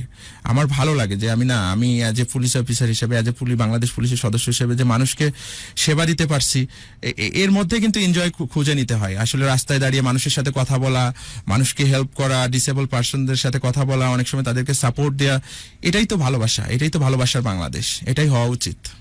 একদমই তাই, দারুণ বলেছেন। আসলে এটাই ভালোবাসা বাংলাদেশ। আমরা ভাবির প্রসঙ্গে অনেক কথা বলছিলেন, ভাবিকে উদ্দেশ্য করে যদি কিছু বলতে চান সাদ্দাম ভাই, ভাবি এটা ডিজার্ভ করে। হয়তো এমন হয় না অনেক সময় যে অনেক ভালোবাসি তাকে, অনেক পছন্দ করি তাকে, কিন্তু বলা হয়ে ওঠে না। So this the right forum. ঈদের ঠিক আগ মুহূর্তে আর কয়েক ঘন্টার নোটিশ আমরা ঈদের জামাতে যাব, এবং অফকোর্স ঈদের দারুণ এই সম্মেলন ক্ষেত্রকে কাছ থেকে দেখব। এবং এই গান আমাদের মনের মধ্যে বাজা শুরু হয়ে গেছে। রমজানের এই রোজার শেষে এলো খুশির, কি চমৎকার একটা আবহ। কিন্তু এমন মানুষজন যারা 24/7 এবং এই রেসপন্সিবিলিটির মধ্য দিয়ে যায়, তাদের জন্য তো এই জিনিসগুলো আসলে আলাদা কোনো ভ্যালু ক্রিয়েট করে না। এবং অফকোর্স আমরা ভালোবাসা জানাতে চাই আপনাদেরকে, স্পেশালি আপনি এবং আপনার থ্রু দিয়ে পুরো বাংলাদেশ পুলিশকে, এন্ড অফকোর্স যারা doctors, nurse, support staff, lab technician, যারা এখন প্যান্ডেমিকের সময় দারুণভাবে আমাদের হয়ে কাজ করছেন, তারা জেগে আছেন বিধায় আমরা হয়তো নিশ্চিন্তে ঘুমাতে পারছি। ভাবিকে উদ্দেশ্য করে যদি কিছু বলেন। আচ্ছা, ভাবিকে উদ্দেশ্য করে বলার আগে আমি একটু কথা বলি যে অনেক বাংলাদেশ পুলিশের অনেক সদস্য মনে করে যে পুলিশের চাকরিটা আসলে অনেক পেইনফুল, আমাদের কেন ছুটি নাই। কিন্তু আমি পার্সোনালি অনেক এনজয় করি, কারণ ছুটি না থাকলেও দেখেন আপনি আমাকে যে এখানে ডেকেছেন ভালোবাসার বাংলাদেশে লাভ গুরু, আসলে এটা তো আমার জন্য অনেক বড় পাওয়া। আমার বাবা মা হয়তো শুনছে, এখন তো সবাই কানেক্টেড কম বেশি, আমার ছোট ভাই আছে যারা ফেসবুকের মাধ্যমে কানেক্টেড, সবাই কিন্তু আমাকে শুনছে, আমার বন্ধুরা শুনছে। এটা অনেক বেশি ভালো লাগে, অনেক বেশি পাওয়া। আমি মনে করি বাংলাদেশ পুলিশে না আসলে হয়তো বা আমি এটা পেতাম না, বা সে বেশি কিছু পেতে পারতাম বা কমও পেতে পারতাম, কিন্তু আমি মনে করি I am the lucky person. আর আমার ওয়াইফের উদ্দেশ্যে যেটা বলতে চাই যে আজকের এই রমজানের দিনে যে ভালোবাসে শুধুই তাকে, ভালোবেসে ভালোবাসায় বেঁধে যে রাখে। আসলে তোমাকে আমি ভালোবাসায় বেঁধে রাখতে চাই। তুমি আমার জন্য যে ত্যাগটা স্বীকার করো, আসলে এটা খুবই কঠিন একটা বিষয় যে তুমি আমার জন্য জব ছেড়ে দিছো। তুমি একটা কর্পোরেট ওমেন, তুমি ঢাকা ইউনিভার্সিটি থেকে পড়াশোনা করছো, ইডেন থেকে অনার্স করছো, ঢাকা ইউনিভার্সিটি মাস্টার্স ভর্তি হয়েছো। তো তুমি যেভাবে ত্যাগটা স্বীকার করছো, আসলে আমি পারতাম না। আমি যদি মেয়ে হতাম আমিও পারতাম না। এটাই সাদ্দাম ভাই, সবাই আপনার সাথে কানেক্ট হতে চায়, স্পেশালি ভাবিকে দেখতে চায়। কারণ আপনি যেভাবে বলছিলেন যে সে আমার জুতাটা পর্যন্ত বেঁধে দেয়, আমি অনেক অসম্পূর্ণ, এই মানুষটার সাহচর্যে আমি স্বয়ং সম্পূর্ণ হয়ে উঠি এবং বাংলাদেশের জন্য, বাংলাদেশের মানুষের জন্য এই যে আমার কন্ট্রিবিউশন, এটা পসিবল হয় যখন এমন একজন মহিষী নারী আমার পাশে থাকে, যে চাইলে নিজের ক্যারিয়ারটাকে আরো বেশি ফ্লারিশ করতে পারতো, কিন্তু নিজেকে দেখেনি, শুধুই দেখেছে একজন সাদ্দামকে, যার চোখ দিয়ে, যার জীবন দিয়ে, যার মন দিয়ে, যার সান্নিধ্যে থেকে পুরো পৃথিবীকে সে খুঁজে নিয়ে গেছে। সাদ্দাম যখন যেই মুহূর্তে বাংলাদেশকে ভালো লাগার ভালোবাসায় ভরিয়ে দিতে যাচ্ছে, বাংলাদেশের মানুষের পাশে দাঁড়াতে যাচ্ছে, ঠিক সেই সময়ে সাদ্দামের বউ আমাদের প্রিয় ভাবি, যার অনেক প্রবাবিলিটি থাকা সত্ত্বেও জীবনটাকে শুধুই নির্ধারণ করেছে সাদ্দামের ভিতর দিয়ে পুরো পৃথিবীটাকে দেখতে চায়। সেই ভাবিকে অনেকেই দেখতে চান, তার কথা শুনতে চান। স্পেশালি রাজশাহী থেকে খসরু, মেহেরপুর জেলা থেকে অনেকেই কমিউনিকেট করেছে, যারা মহুয়া সেইদ এবং নিত্যানন্দপুর গ্রাম থেকে মধুমিতা, মিঠুন, সাজন কথা মেরি, অনেকে নিউটন মন্ডল এবং প্রিয় সরকার অনেকেই কমিউনিকেট করছেন, যারা প্রতি মুহূর্তে জানান দিচ্ছেন যে মানুষটার এই স্পেশালি মানুষটার এই রিপ্রেজেন্টেশন তাদের কাছে অনেক বেশি ভালো এবং সেই সাথে ভাবিকে তারা দেখতে চায়। আমরা আপনাকে না জানিয়ে একটা অন্যায় করেছি, ক্ষমা চেয়ে নিচ্ছি। আগে আমরা যোগাযোগ করার চেষ্টা করছিলাম ভাবির সাথে, আপনি নিজে জানেন যে ভাবির সাথে আমরা ফোনে যোগাযোগ করবো, বাট ভাবিকে অনুরোধ করেছিলাম যে ভাবি, ঈদের কারণে চাইলেও তো আপনাদের ভালো লাগার ঘটনাগুলো তৈরি হয় না। ঈদের এই অনেক ছুটিতে, ঈদের ছুটিতে, পুজোর ছুটিতে আমরা মাস্তি করি ঠিকই, আমরা মজা করি ঠিকই, কিন্তু আপনাদের জীবন তো অধুরাই থেকে যায়। যে ভাবি, প্লিজ আপনি আজ আমাদের সাথে আসেন, স্টুডিওতে আমাদের সাথে ফ্রেম শেয়ার করেন, যাতে করে আমরা দারুণভাবে অসম্ভব এই ভালোবাসার মানুষটিকে শ্রদ্ধা এবং সম্মান জানাতে চাই। ভাবি আমাদের সাথে কথা দিয়েছেন, আপনাকে না জানিয়ে ভাবিকে আমরা এই কথা নিয়ে এসেছি এবং আমি অনুরোধ করছি জুয়েলকে, জুয়েল প্লিজ ভাবিকে স্টুডিওতে নিয়ে আসা হোক। আমরা যেহেতু ভাবি দূর থেকে শুনছেন আমাদেরকে, নিশ্চয়ই আমি দেখতে পাচ্ছি আমাদের ভাবি আমাদের স্টুডিওর বাইরে, এবং আমার কাছে ব্যাপারটা খুব স্পেশাল মনে হচ্ছে এবং অনেকদিন পর এই ধরনের সারপ্রাইজিং একটা মোমেন্ট। জানি না সাদ্দাম ভাইয়ের কাছে ব্যাপারটা কেমন। তো ঈদ কিন্তু এখন থেকেই শুরু হয়ে গেল সাদ্দাম ভাইয়ের। Really surprise. ওকে, আমরা ভাবিকে আমি জানি যে আপনারা যোগাযোগ করতেছিলেন, কিন্তু যে সত্যি সত্যি চলে আসবে না, আমরা কিন্তু ভাবিকে রিকোয়েস্ট করেছিলাম যে আজকের এই একটা দিন কোনোভাবে কিন্তু কিছু বলা যাবে না। বাংলাদেশকে অনেক অনেক ধন্যবাদ আমার ওয়াইফকে নিয়ে আসার জন্য। এবং যারা ভিউয়ার্স তারা জেনে রাখুন, ভাবি যেন অবশ্যই জানতে না পারে, গাড়িতে ভাবিকে কষ্ট করে বসিয়ে রেখেছিলাম এবং আমরা 11th আওয়ারে ফাইনালি প্রোগ্রাম চলাকালীন যেন তার সাথে কমিউনিকেট করাতে পারি সেই ব্যবস্থা করেছিলাম এবং ফাইনালি ভাবি আমাদের সাথে এখন এই মুহূর্তে স্টুডিওতে ফ্রেম শেয়ার করছেন। ভাবিকে আমি হয়তো আর কিছুক্ষণের মধ্যে আমি দেখতে পারবো এবং আমরা জানি, সাদ্দাম ভাই আপনিও জানেন যে ভাবিকে আমরা কমিউনিকেট করার চেষ্টা করেছি, বাট এটা আপনার জানবার কথা না এবং আপনার কাছ থেকে গুরু আমাদের ভাবি আমাদের স্টুডিওতে। ভাবি প্লিজ। ওকে, ফ্রেমটা একটু ঈদ মোবারক ভাবি, আসসালামু আলাইকুম। ঈদ মোবারক। ওয়ালাইকুম আসসালাম, ঈদ মোবারক। এবং অসম্ভব সুন্দর একটি ফ্রেম, এমন চমৎকার একটি ফ্রেম। গুরু আগে ফ্রেমটা নিয়ে কিছু বলেন। আমাকে বাদ দেওয়া হোক ফ্রেম থেকে। আমি তো আগে থেকেই বাদ, যেহেতু সাদ্দাম ভাইয়ের পাশে আমাকে একদমই মানাবে না, আমি তো আগেই বাদ হয়ে গিয়েছিলাম। কি অসম্ভব সুন্দর একটি ফ্রেম, ওয়াও।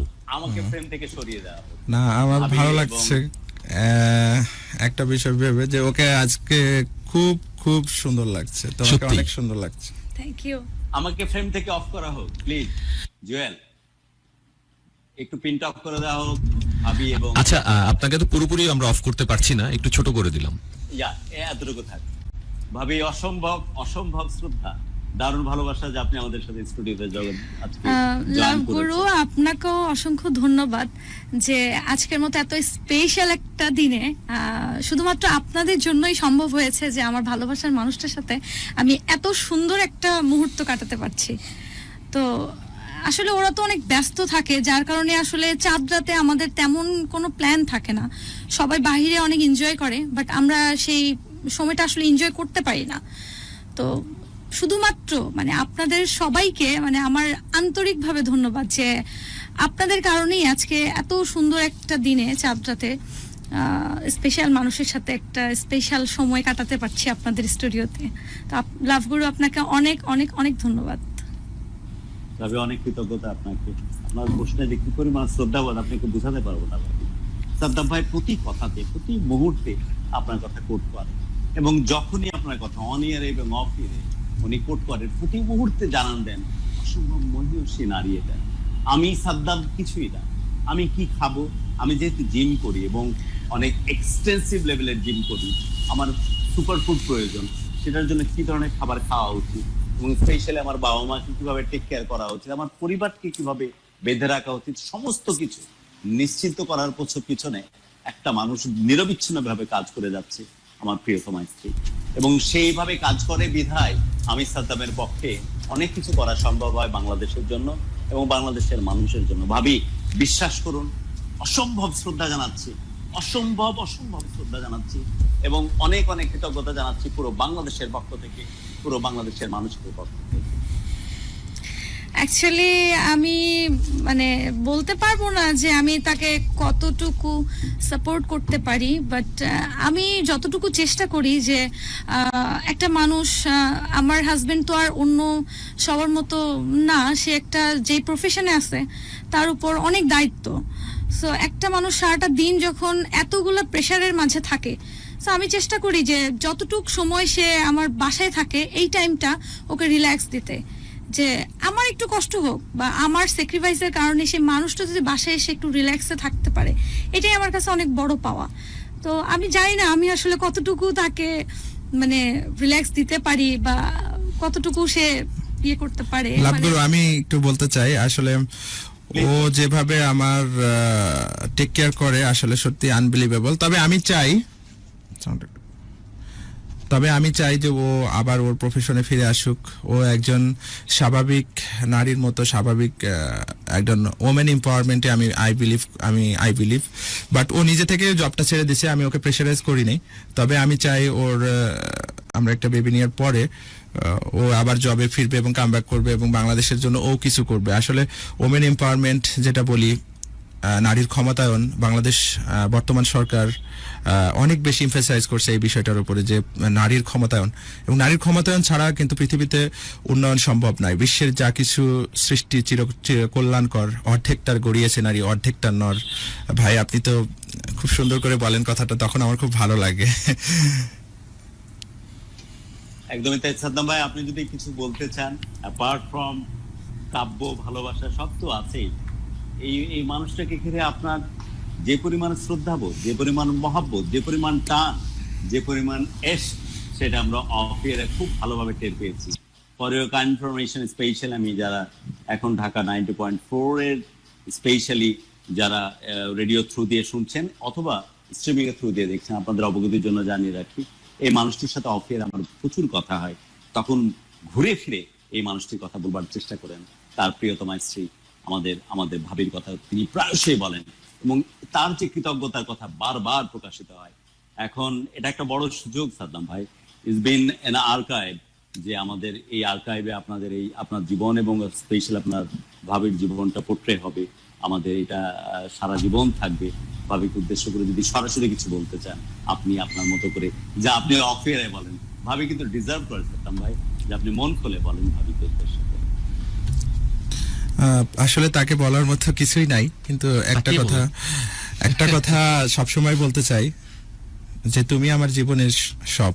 আসলে তুমি যেভাবে আমাকে ভালোবাসো বা বেসেছো, বা যেভাবে আমাকে স্বপ্ন দেখিয়েছো, আমার প্রত্যেকটা স্বপ্ন যেভাবে আসলে পূরণ হচ্ছে, একটা মানুষ হিসেবে যেটা আমি ডিজার্ভ করি, সেটা তুমি সবকিছুই, তুমি আমাকে সব ধরনের সাপোর্টই তুমি আমাকে দিছো, এবং তুমি আমাকে আমার জীবনটাকে উদ্ভাসিত করেছো। তুমি আমার জীবনে এসে আমাকে যেভাবে ভালোবেসেছো, সেটা আসলে কল্পনাতীত। I can't speak in my tongue, যেটা আমি আসলে আমার মুখের ভাষায় প্রকাশ করতে পারবো না। সত্যি তোমাকে অনেক বেশি ভালোবাসি। আকাশ, সমুদ্র, নদী সবকিছু বয়ে যাবে, কিন্তু তোমার ভালোবাসা অফুরন্ত, তোমার ভালোবাসা কখনো পোড়াবে না। তবে আমি চাই তুমি কর্পোরেট লাইফে আবার জয়েন করো, এবং ওমেন এম্পাওয়ারমেন্টের যে নারীর ক্ষমতায়নের যে একটা, আমি কিন্তু এটা নিয়ে পড়াশোনা করছি, বিশেষ করে পলিটিক্যাল সায়েন্স যখন পড়ছি, তখন ওমেন এম্পাওয়ারমেন্ট নিয়ে, হিউম্যান রিসোর্স ম্যানেজমেন্ট নিয়ে পড়াশোনা করছি। তখন আমার মনে হয়েছে না, ও যেটা করছে আসলে আমার জন্য স্যাক্রিফাইস করছে, কিন্তু আফটার ওয়ান ইয়ার্সের মধ্যে ইনশাল্লাহ ওকে আবার আমি কামব্যাক করাবো। আমি ওকে বলছি যে তুমি আইএলটিএস করো, আইএলটিএস করার জন্য খুব ইচ্ছুক, ও আইএলটিএস করুক, আমি ওর সাথে পাশাপাশি ইংলিশটা শিখে নেবো, আরো বেশি রপ্ত করব এবং ভালো কর্পোরেট জব করুক এবং ভালো গৃহিণী হোক এবং ভালো মা হয়ে যেন ও প্রমাণ করে যে না, আমি যেমন ভালো গৃহিণী, যেমন ভালো কর্পোরেট ওমেন, তেমন ভালো মা। এটাই আমি তার কাছে অনেক বেশি এক্সপেক্ট করি। ভাবি কিছু বলবেন ইন রিটার্ন? আসলে আমি আমার ক্যারিয়ার ছিল, আমি পড়াশোনার পাশাপাশি, এখনো আমার পড়াশোনা চলছে, তারপরও পড়াশোনার পাশাপাশি আমি জবে ছিলাম। তো বিয়ের পরে আসলে জবটা ছেড়ে দিতে হয়। আসলে আপনাদেরকে তো বললাম যে একটা মানুষ সারাদিন এতটা ব্যস্ত থাকে, তারপরে যদি আমি তার উপরে আমার সংসারের প্রেশারটা দেই। না, আমি কিন্তু একটা কথা তোমার কাছ থেকে কেড়ে নিই, কারণ আমার এখন ইচ্ছা যে আমি ভার্সিটি লাইফে কিন্তু রান্না করতাম, হলে যখন ছিলাম এতেসাম ভাই, আমি কিন্তু রান্না বান্নায় অনেক পটু ছিলাম, কিন্তু ওর রান্না খেয়ে খেয়ে আমার এখন আর রান্না করতে ইচ্ছা হয় না, আমি অনেক বেশি অলস হয়ে গেছি। তবে আমি আবার রান্না করা শিখবো এবং সুন্দর করে আমার যে মেন ফিজিক তৈরি করার জন্য সেই ধরনের রান্নাও করব, তোমাকে আমি রান্না করে খাওয়াবো এবং তুমি জবে ঢুকবা, তুমি জব করবা, তুমি সন্তান লালন পালন করবা, তুমি একজন ভালো মা হবা, এটাই আমি সবসময় আশা করি। এবং আমি চাই না যে তোমার উপরে সবকিছু আমি চাপিয়ে দিই, আমি সেই ধরনের বোকা না। হয়তোবা ক্যারিয়ারের শুরুতে তুমি অনেক কষ্ট করেছো, সেই কষ্টটা ইনশাল্লাহ লাঘব করবো উইথিন এ শর্ট টাইম। এবং তুমি অনেকগুলো জায়গায় সিভি দিছো, অনেক জায়গা থেকে তুমি ডাকও পাইছো, কিন্তু এখনো যাও নাই। তবে করোনাটা গেলে ইনশাল্লাহ তোমাকে আমি চাইবো যে তুমি কর্পোরেট জব করো এবং ভালো স্মার্ট বউ হও এবং স্মার্ট মানুষ হিসেবে বাংলাদেশকে দেখিয়ে দাও যে না, পুলিশের বউরাও ভালো কিছু করতে পারে, তারাও জব করতে পারে, তারাও সংসার মেনটেন করতে পারে, তারাও ভালো মা হয়ে দেখাই দিতে পারে। আমি যেটা বলবো যে আসলে পুলিশের বউরা কিন্তু আসলেই পারে, আসলে না পারলে না। কারণ হচ্ছে আমরা কিন্তু প্রতিনিয়ত যেখানেই যাই না কেন, আমার হাজবেন্ড যে প্রফেশনে আছে পুলিশে, শুধু সে না, আমার মনে হয় সমগ্র পুলিশ প্লাস পুলিশের ওয়াইফ, তার ফ্যামিলি, সবার দিকে মানে সবারই একটা মানে তাকানোটাই কেমন যেন অন্যরকম থাকে। তো আমরা যদি আসলে মানে সেই জিনিসটাকে, যে আমি যেমন নর্মালি আমাকে মানে কেউ যখন জিজ্ঞেস করে যে আপনার হাজবেন্ড কি করে, যখন আমি বলি যে সে পুলিশ সার্জন, ট্রাফিক সার্জন, বলে ও পুলিশ, মানে প্রথমেই ইমপ্রেশনটাই এরকম থাকে। আচ্ছা, তোমাকে আমি বলি, অনেকে অনেক কথা বলবে, তুমি তোমার জায়গা থেকে তুমি ফিল করবে। হ্যাঁ, আমি আমার জায়গা থেকে বলবে, অনেকে খারাপ কথা বলবে, ভালো কথা বলবে, এটাই মানুষ, ম্যানি মাইন্ডস, নানামণি নানামত, সেগুলো নিয়ে ভাবলে হবে না। যে মানুষের আসলে এক একজনের মানসিকতা এক এক রকম, সেটা ম্যান টু ম্যান ভ্যারি করে। সো আমি এগুলো কখনো কিছু মনে করি না, কারণ একটাই কারণ যে আমার হাজবেন্ড তো আসলে শুধুমাত্র আমার জন্য বা আমার ফ্যামিলির জন্য কিছু করছে না, সে তো সমগ্র জনগণের জন্য করছে, দেশের জন্য করছে। যেমন এখন করোনা সিচুয়েশন গত বছরও ছিল, তো আমি খুব কাছ থেকে দেখেছি, শুধু আমি না, সবাই খুব কাছ থেকে দেখেছি যে তারা কিভাবে মানে একেবারে সামনাসামনি থেকে, যেখানে মানুষজন ভয় পায়, ভয়ে আমরা বাসা থেকে বের হই না, সব সময় হাত মানে হ্যান্ড স্যানিটাইজ করি, তারপরে স্প্রে করি যাতে কোনোভাবে জীবাণু আমাদের কাছে আসতে না পারে, বাট সেই মানুষগুলো কিন্তু একেবারে রাস্তায় থেকে সরাসরি এটার মোকাবেলা করছে, এখনো করছে। সো এই জায়গা থেকে এখন মানুষ যদি এটাকে নেগেটিভ ভাবে নেয় যে পুলিশ মানে পুলিশের ওয়াইফ পুলিশে চাকরি করে, সো আমি বলবো যে আসলে আপনাদের কাছে এটাই বলবো, অনুরোধ বলেন বা আবদার বলেন, যে আপনারা প্লিজ পুলিশদেরকে এভাবে চোখে দেখবেন না, বা আমাদেরকেও না। কারণ আমাদের কিন্তু ওনাদের পিছনে অনেক স্যাক্রিফাইস আছে, মানে একটা পুলিশের ওয়াইফ বলেন, তার ফ্যামিলি যদি স্যাক্রিফাইস না করে, সে কিন্তু এতটা এফোর্ট দিতে পারবে না আপনাদের। সো সে তো জনগণের জন্যই করছে, আর আমরা সবসময় চাই যে আমরা অনেক টেনশনে থাকি তাদেরকে নিয়ে, রাস্তাঘাটে চলাফেরা করে। বেসিক্যালি আমি অনেক সময় যে ডিউটি টাইমটা যদি ওভার হয়ে 5 থেকে 10 মিনিট হয়ে যায়, আমি ওকে একটা ফোন কল করি যে কি ব্যাপার, তোমার আসতে দেরি হচ্ছে, কোনো মানে লেট হবে, মানে এটুকু লেট হবে এটুকু বলি, যে এক্সাক্ট জানার জন্য যে মানুষটাকে ঠিক আছে কিনা। আরেকটু বলি, তোমাকে ইন্টারাপ্ট করি, আসলে ও মাঝে মাঝে ফোন দেয়, আমি কিন্তু ওকে অনেক বকাঝকা করি যে তুমি আমাকে বারবার ফোন দিচ্ছ কেন, দেখছো না মুভমেন্ট আছে, দেখা যাচ্ছে রাত 11টা পর্যন্ত ডিউটি, আমি 12টা 12:30 বেজে গেছে, তাও আমি আসছি না। কারণ রাস্তায় যদি আমরা বিশেষ করে ট্রাফিক ম্যানেজমেন্ট করি, ভেহিকল ম্যানেজমেন্ট করি, তো সেক্ষেত্রে রাস্তায় যদি অনেক বেশি ট্রাফিক থাকে বা ট্রাফিক কনজেশন থাকে, তো সেই ক্ষেত্রে কিন্তু আমরা বাসায় যেতে পারি না, কারণ রাস্তাকে আমরা কখনো ফেলে রেখে যেতে পারি না। রাস্তা যতক্ষণ পর্যন্ত না নর্মাল হবে ততক্ষণ পর্যন্ত আমাদের কিন্তু ডিউটি শেষ হবে না। যদি সেটা রাত 1টা বাজুক 2টা বাজুক, আমরা রাস্তা ক্লিয়ার করে তারপরে বাসায় যাই। তখনও আমাকে জিজ্ঞাসা করে যে তুমি কেন আসতেছো না? তো আমি বললাম যে দেখো রাস্তায় এত প্রেশার, আমরা কিভাবে আসবো? আমি যদি চলে আসি তাহলে সাধারণ মানুষ তো ওখানে বসে থাকবে, আর কেউ তো ওইভাবে আমরা তো অতটা ডিসিপ্লিন এখনো হতে পারিনি। তবে অনেক বেশি সিভিলাইজড হচ্ছে, সেটা আমার ভালো লাগে যে মানুষ ডে বাই ডে অনেক বেশি সচেতন হচ্ছে। প্রত্যেকটা মানুষ আমাদেরকে অনেক কোঅপারেট করে। আমি প্রত্যেকটা বিষয় পজিটিভ, কারণ বাংলাদেশের মানুষ এখন অনেক বেশি সিভিলাইজড, অনেক বেশি এডুকেটেড, তারা পুলিশকে সম্মান করে। আমি আই বিলিভ যে 90% মানুষ পুলিশকে সম্মান করে, আর যারা করে না তাদের বিষয় আলাদা, কিন্তু 90% মানুষ পুলিশকে সম্মান করে। আমি সবসময় পজিটিভ, প্রত্যেকটা বিষয়ে পজিটিভ। পুলিশকে কেউ যদি নেতিবাচক ভাবেও বলে বা খারাপ ভাবেও উপস্থাপন করে, আমি কিন্তু সেটাকে কিছু মনে করি না। আমি সেটাকে এনজয় করি যে তুমি খারাপ ভাবে বলো বা আপনি খারাপ ভাবে বলেন, কিন্তু আমি চাই আমি কি করছি সেটা আমি জানি। I know what I am doing. Satyam ভাই এবং অফকোর্স ভাবি, দুজনের জন্য অসম্ভব রকমের শ্রদ্ধা। আপনাদের কথার প্রেক্ষিতে উঠে আসছিল এটা সত্য কথা, বিচ্ছিন্ন কিছু ঘটনা বাংলাদেশ পুলিশের যে অসম্ভব বড় রকমের ক্যানভাস, সেই ক্যানভাসটাকে কিছুটা হলেও তো বিতর্কিত করে দেয়। এবং এই বিচ্ছিন্ন ঘটনার জন্য এটা ভাববার কোনো কারণ নাই যেখানে অ্যাঞ্জেল রূপী স্পেশালি স্রষ্টা কিছু মানুষ দেবদূতের মতো পৃথিবীতে পাঠায়, যেখানে আমি বাইরে কেমনে হাঁটতে হয় এতে সামনে যেখানে বাইরে হাঁটাটা ভুলে গেছি, ঠিক সেই সময়ে সাদ্দামের মতো কিছু মানুষ আছে যারা মানুষকে হাতে হাত রেখে বাইরে কিভাবে হাঁটা লাগে সেটা শেখাচ্ছে এই প্যান্ডেমিক এবং করোনাকালীন সময়।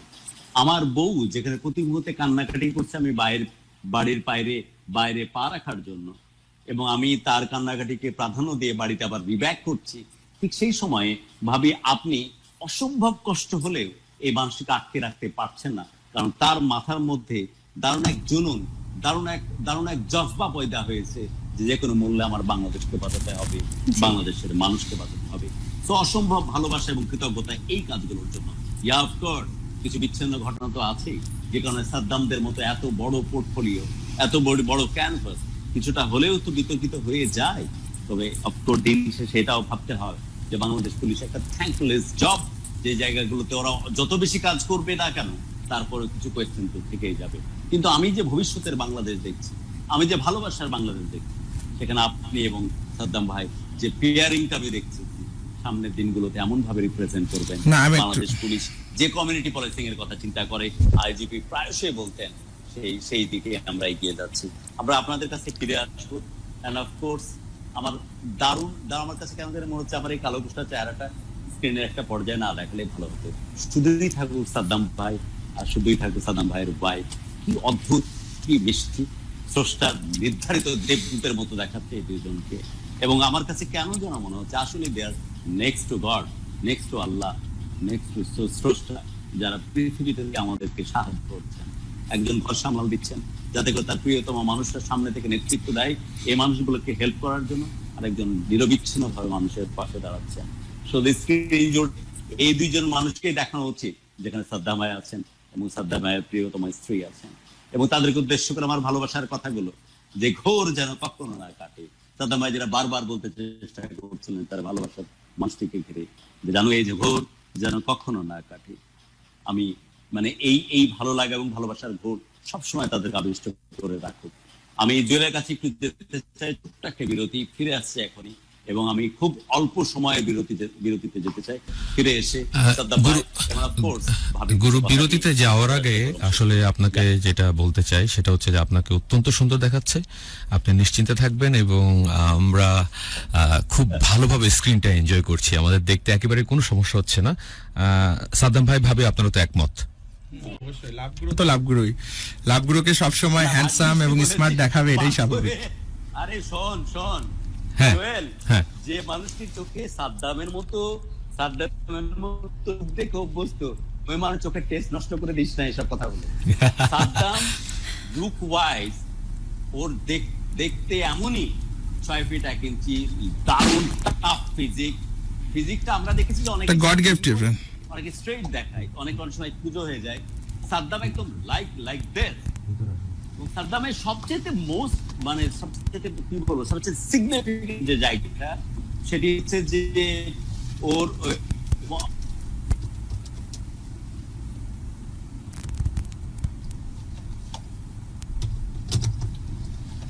ওকে ডিয়ার লিসনার্স, আপনার সঙ্গে রয়েছে আমি জুয়েল এবং আমাদের স্ক্রিনে আমরা দেখতে পাচ্ছি আমাদের আজকের এই চমৎকার একটি দম্পতি, একটি চমৎকার কাপল এবং আমাদের ঈদ স্পেশাল ভালোবাসার বাংলাদেশে এই দুজন অতিথি। আমরা বলেছিলাম যে আজকের এই ভালোবাসার বাংলাদেশটা একেবারে অন্যরকম, আর ভাবির যে সারপ্রাইজিং এন্ট্রি সেটা নিশ্চয়ই আপনারা এনজয় করেছেন।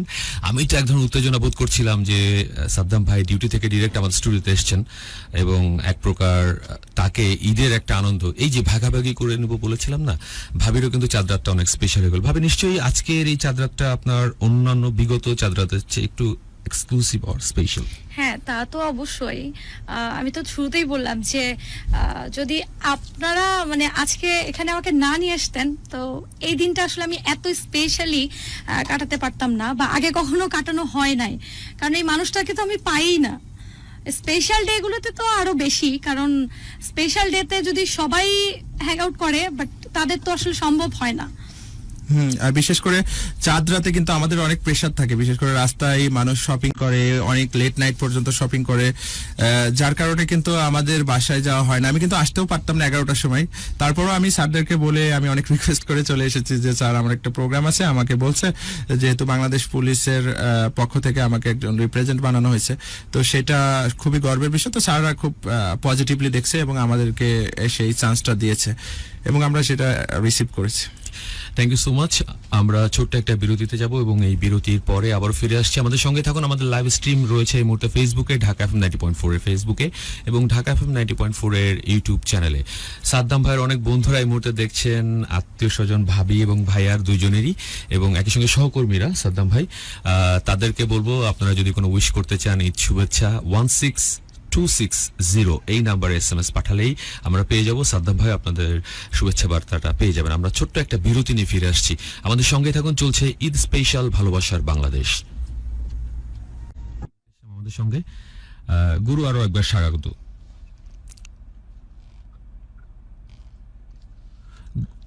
গুরু শুনতে পাচ্ছেন আমাদের? ওকে জুয়েল, আমার মনে হয় আমি অডিবল, রাইট?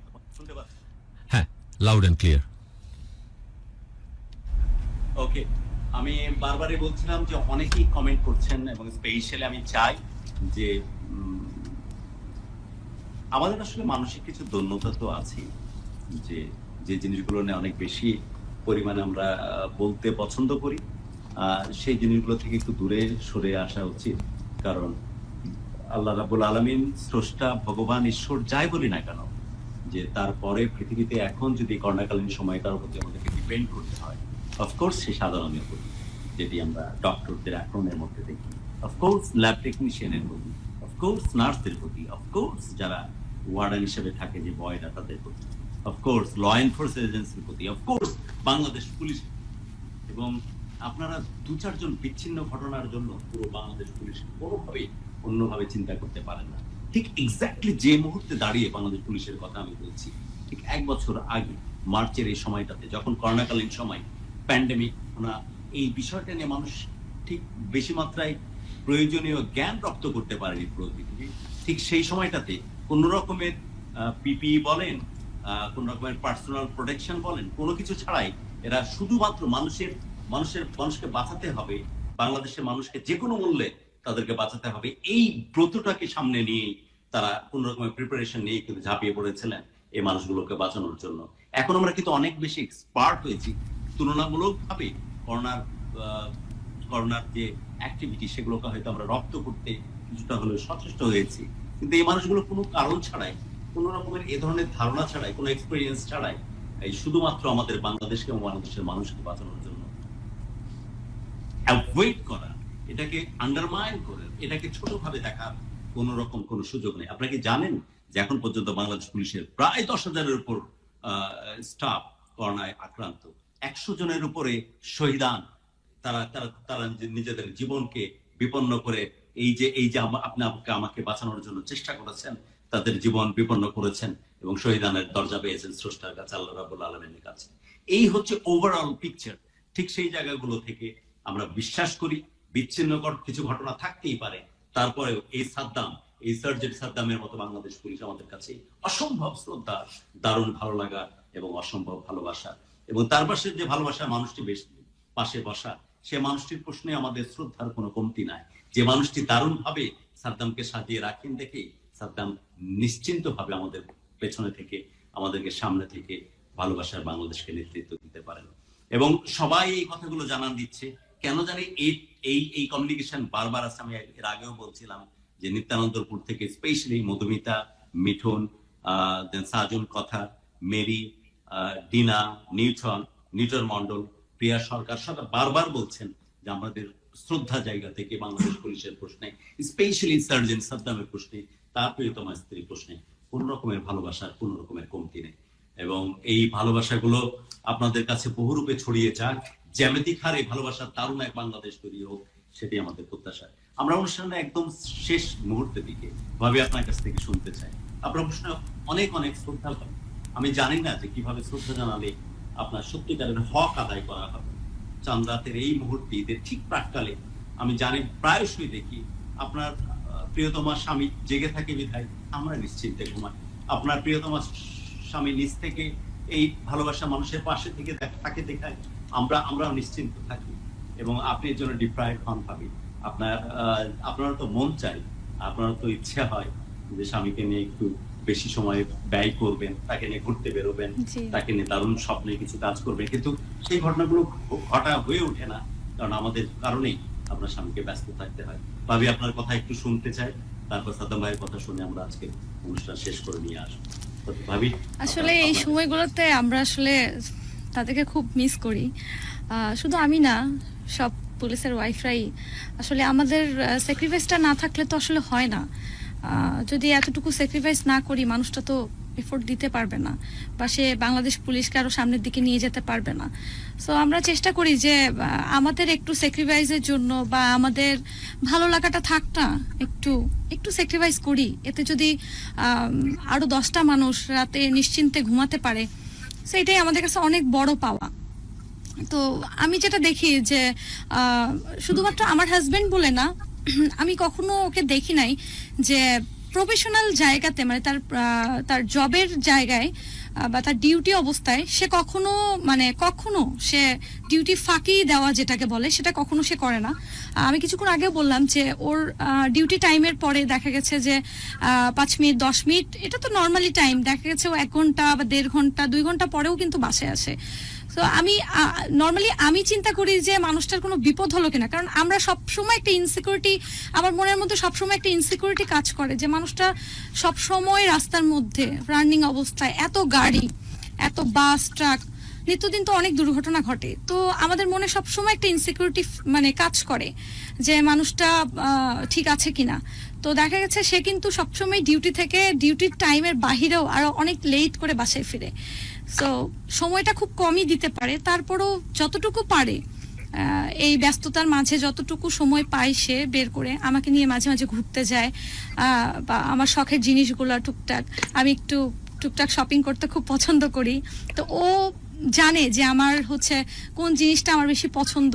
তো দেখা গেছে যে একটু সময় বের করে হাতে আরেকটা জিনিস বলি লাভগুরু, যে ও কিন্তু আসলে শপিং করতে চায় না। ও বলে যে না, তোমার আসলে অত টাকা কোথায় পাবা।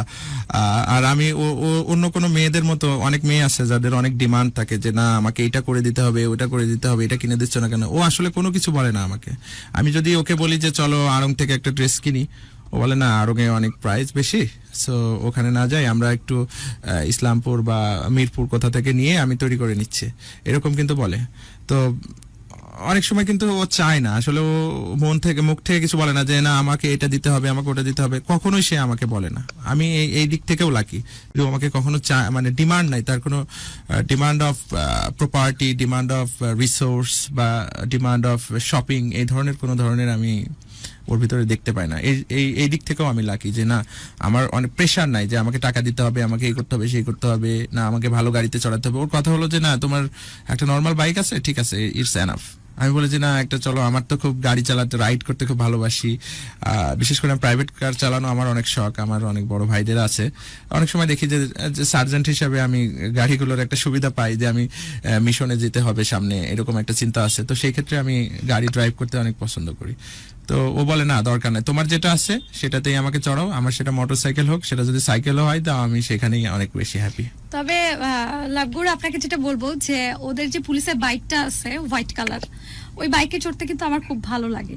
তো আমি ওকে বলি যে আমি কিন্তু এই বাইকেই অনেক কমফোর্টেবল, এবং এই বাইকের পিছনে যখন বসি আর যখন রাস্তাঘাটে মানুষ আমার দিকে তাকায় থাকে, আমার নিজের কাছে অনেক প্রাউড ফিল হয় Wow. যে আমি একজন পুলিশের ওয়াইফ, পুলিশের বাইকের পিছে বসে আছি। মানে ওয়াইফ বলবো না, আমার নিজেকে সবসময় ওর প্রেমিকাই মনে হয়।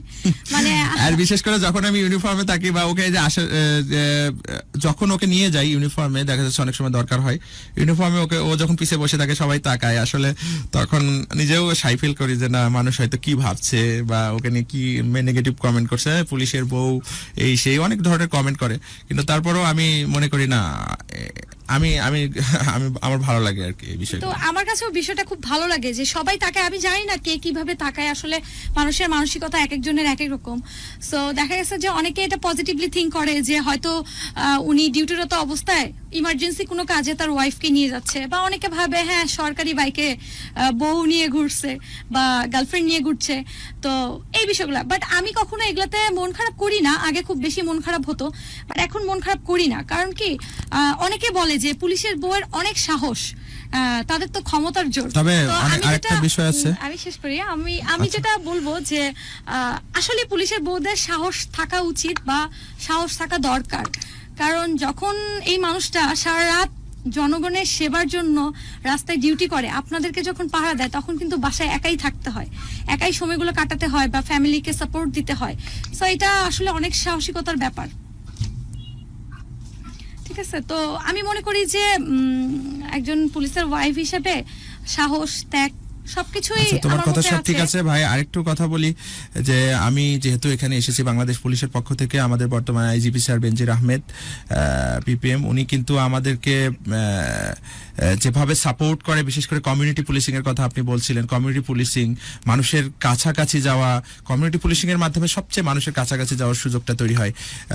আমাদের এক্স আইজিপি স্যার শহীদুল হক স্যারও কিন্তু এটার প্রচলন করেছিলেন, এবং বেনজির স্যার সেটা অনেক গুরুত্বপূর্ণভাবে এবং সেটাকে অনেক বেশি সিগনিফাইড করেছেন। এবং আমি মনে করি এই কমিউনিটি পুলিশিং এর মাধ্যমে আমরা মানুষের দোরগোড়ায় পৌঁছায় গেছি। এবং মডার্ন পুলিশিং বা আধুনিক পুলিশিং বলতে যেটা বুঝি, আর বিশেষ করে যে এখন বর্তমানে আগের যে পুলিশিং ছিল বাংলাদেশ পুলিশে, সেটা কিন্তু একটু চেঞ্জ হয়েছে। বিশেষ করে ইউনিভার্সিটি গ্রাজুয়েট স্টুডেন্ট, বিশেষ করে প্রাইভেট ইউনিভার্সিটি, বিভিন্ন public university, Dhaka university, Rajshahi university, Chittagong university, Jahangirnagar university, এরকম ইউনিভার্সিটি গ্রাজুয়েট ছেলেপেলেই কিন্তু এখন আসছে। সো তারা কিন্তু তাদের সর্বোচ্চটা দিয়ে চেষ্টা করছে, এবং মানুষকে কিভাবে হেল্প করা যায় তাদের মধ্যে কিন্তু এই কাইন্ডনেসটা তৈরি হচ্ছে।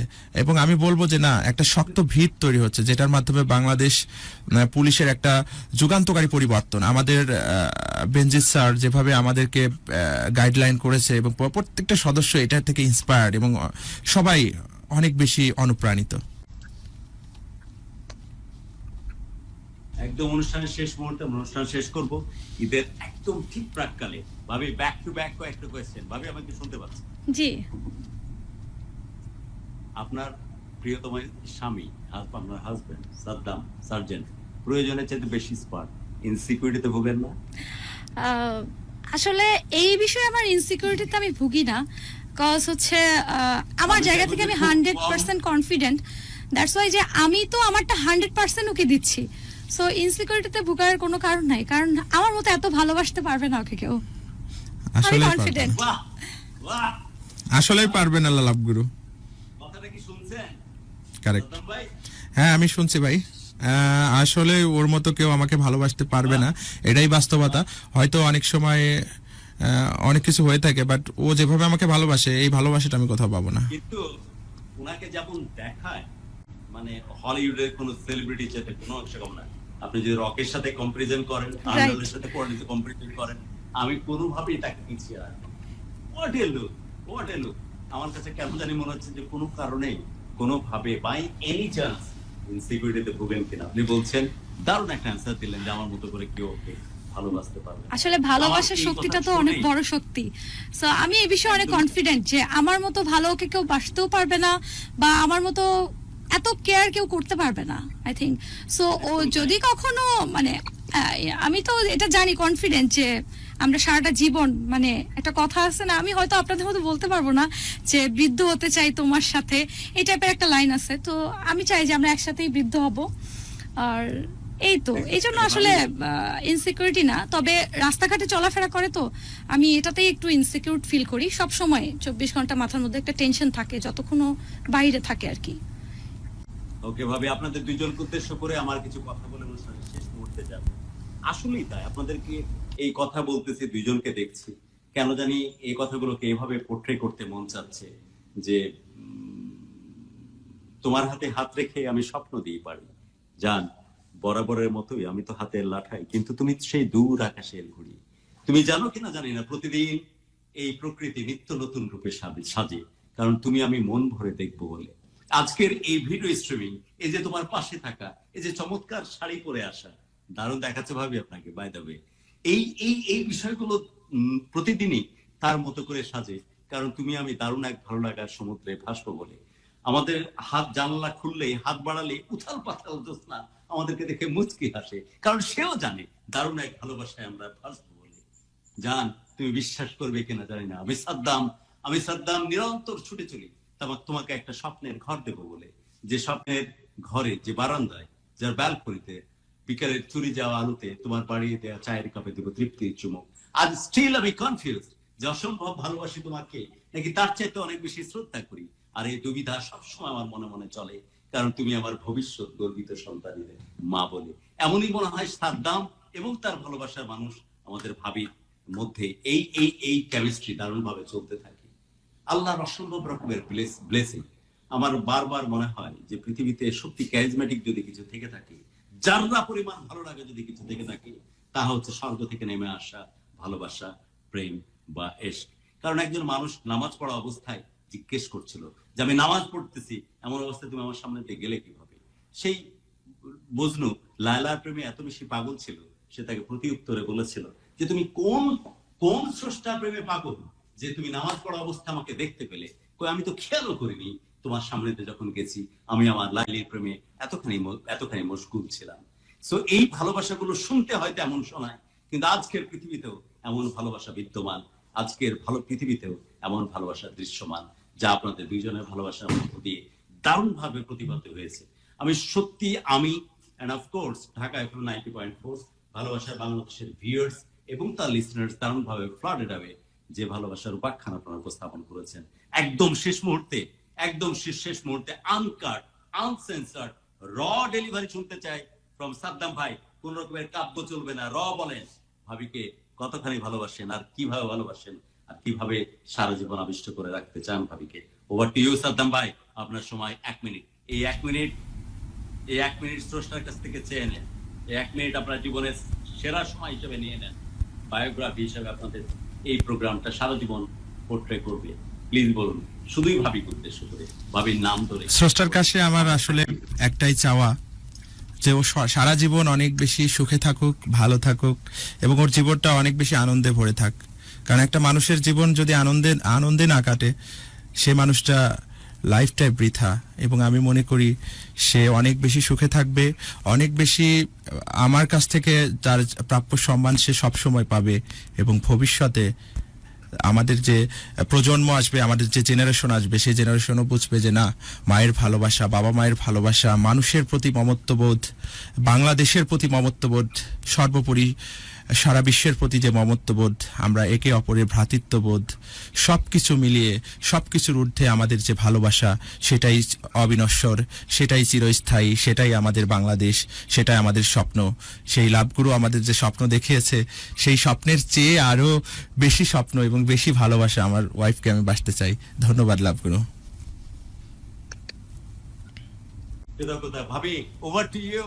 প্রাণ খুলে বলুন আপনার প্রাণের সাদ্দামকে যা মন চায়।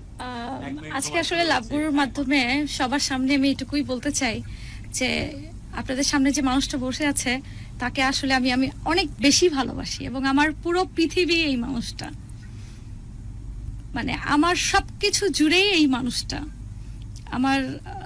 আসলে এই ভালোবাসা আসলে বলে প্রকাশ করা যাবে না আমি ওকে কতটা ভালোবাসি। শুধু এটুকুই বলবো যে আমার ক্যারিয়ার বলেন বা আদার্স যে কোনো সাইড বলেন, আসলে সবকিছুর ঊর্ধ্বে হচ্ছে আমার হাজবেন্ড। আমি ওকে যথেষ্ট ভালোবাসি, অনেক বেশি ভালোবাসি, অনেক বেশি রেসপেক্ট করি। তার জন্য রেসপেক্টের জায়গাটা আমার অনেক উঁচু। আর আমি চাই যে, আমি সবসময় এটা কামনা করি যে আমার হাজবেন্ড সুস্থভাবে, সুন্দরভাবে নিজের দেশের জন্য, জনগণের জন্য সব সময় অক্লান্ত পরিশ্রম দিয়ে যাক এবং লাইফে অনেক বড় কিছু করুক। আমি তাকে আরো অনেক অনেক ভালো জায়গায় দেখতে চাই, অনেক বড় কিছু দেখতে চাই ভবিষ্যতে। সো এটুকুই বলা আমার। আর লাস্ট অফ অল এটা বলবো যে আমি আসলে তোমাকে অনেক বেশি ভালোবাসি। আমিও তোমাকে আজকে অনেক সবার সামনে ভালোবাসি। সেটা আসলে বলবো। ভালোবাসাটা মুখে বলার বিষয় না, এটা অন্তরের বিষয়। তবে তুমি যদি আমাকে ভালোবাসো, তুমি আমাকে সাপোর্ট করো, তাহলে আমি বাংলাদেশকে ভালোবাসতে পারবো, বাংলাদেশের জনগণের জন্য কিছু করতে পারবো। আমি চাই বাংলাদেশ অনেক অনেক উচ্চতায় উঠুক এবং লাভগুরুর মতো কিছু মানুষ, ঢাকা এফএমের মতো কিছু মিডিয়া যারা আমাদেরকে অনেক বেশি উচ্চতায় নিয়ে এসেছে, আমাদের বাংলাদেশের মানুষকে অনেক বেশি হাইলাইটস করেছে এবং বিশ্ব দরবারে যাদের সম্মান, বাংলাদেশের সম্মান আরো বেশি প্রস্ফুটিত হয়, সেটাই আমরা আশা করি। গুরু। অনুষ্ঠান একদম শেষ মুহূর্তে, বাট আমি একদম অনেস্ট একটা ওপেন এন্ডে অনুষ্ঠান শেষ করতে চাই। সাদ্দাম ভাই, আপনার আমি বন্ধু ভাইও, যদি আপনার চাইতে বয়সের পার্থক্য অনেক বেশি, বাট আমরা বন্ধুর মতো। আজ বলছি, আমি সহ পুরো বাংলাদেশ, পুরো বিশ্ব দারুণ ভাবে ভক্ত হয়ে গেছে, ফ্যানে পরিণত হয়েছে আপনার প্রিয়তমা স্ত্রী আমাদের ভাবি। ভাবি, আমি পার্সোনালি আপনার ফ্যান আজকে Thank তারিখে, you. এবং পুরো বিশ্ব আপনার ফ্যান। ভাবি, এত যত্ন করে কেউ কাউকে এত বেশি ভালোবাসতে পারে? ভাবি, আসলে এত যত্ন করে কোনো মানুষের মধ্যে গোটা পৃথিবী দেখতে পারে? ভাবি, এটা অসম্ভব রকমের ব্লেসিং। ভাবি, আজকের পৃথিবীতে সব আছে ভাবি। কারো অর্থে প্রতিপত্তি আছে, কারো ক্ষমতা আছে, কারো হয়তো পয়সা কড়ির দাম্ভিকতা আছে। যার অভাব সেটি হচ্ছে ভালোবাসা, প্রেম, মহব্বত, এশক, যেটা আপনি প্রাণ ভরে উজাড় করে দিয়েছেন সাদ্দামকে। ভাবি, দোয়া করেন আমাদের জন্য, আমরাও যেন আমাদের প্রিয়তমা স্ত্রীর মধ্যে এইরকমই ভালোবাসার উপাখ্যান দেখতে পাই, যাতে করে ভালোবাসার দারুণ এক সম্মেলন তৈরি হয়, পৃথিবীটা দারুণ এক ভালো লাগা ভালোবাসায় ভরে যায়। আমি বারবার বলি যে স্রষ্টার কাছ থেকে যাররা পরিমাণ ভালোবাসা যদি পৃথিবীতে এক্সিস্ট করে থাকে, তার নাম ভালোবাসা, তার নাম প্রেম। এই ভালোবাসার সত্যিকার অর্থে কোন রকমের ব্যাখ্যা চল নাই। যে জিন্দেগি তেরি জুলফে কি গুজারনে চাহিদ, মানে এটা চমৎকার একটা শ্লোক। আমার বারবার এটার হয়তো লাইন কাটতেছে। আপনার এই চুলটাকে সাইড প্রোফাইল করে, আমি ক্যামেরা থেকে ঠিক দেখতেছি, জয়ের সাইড প্রোফাইল করে আসা,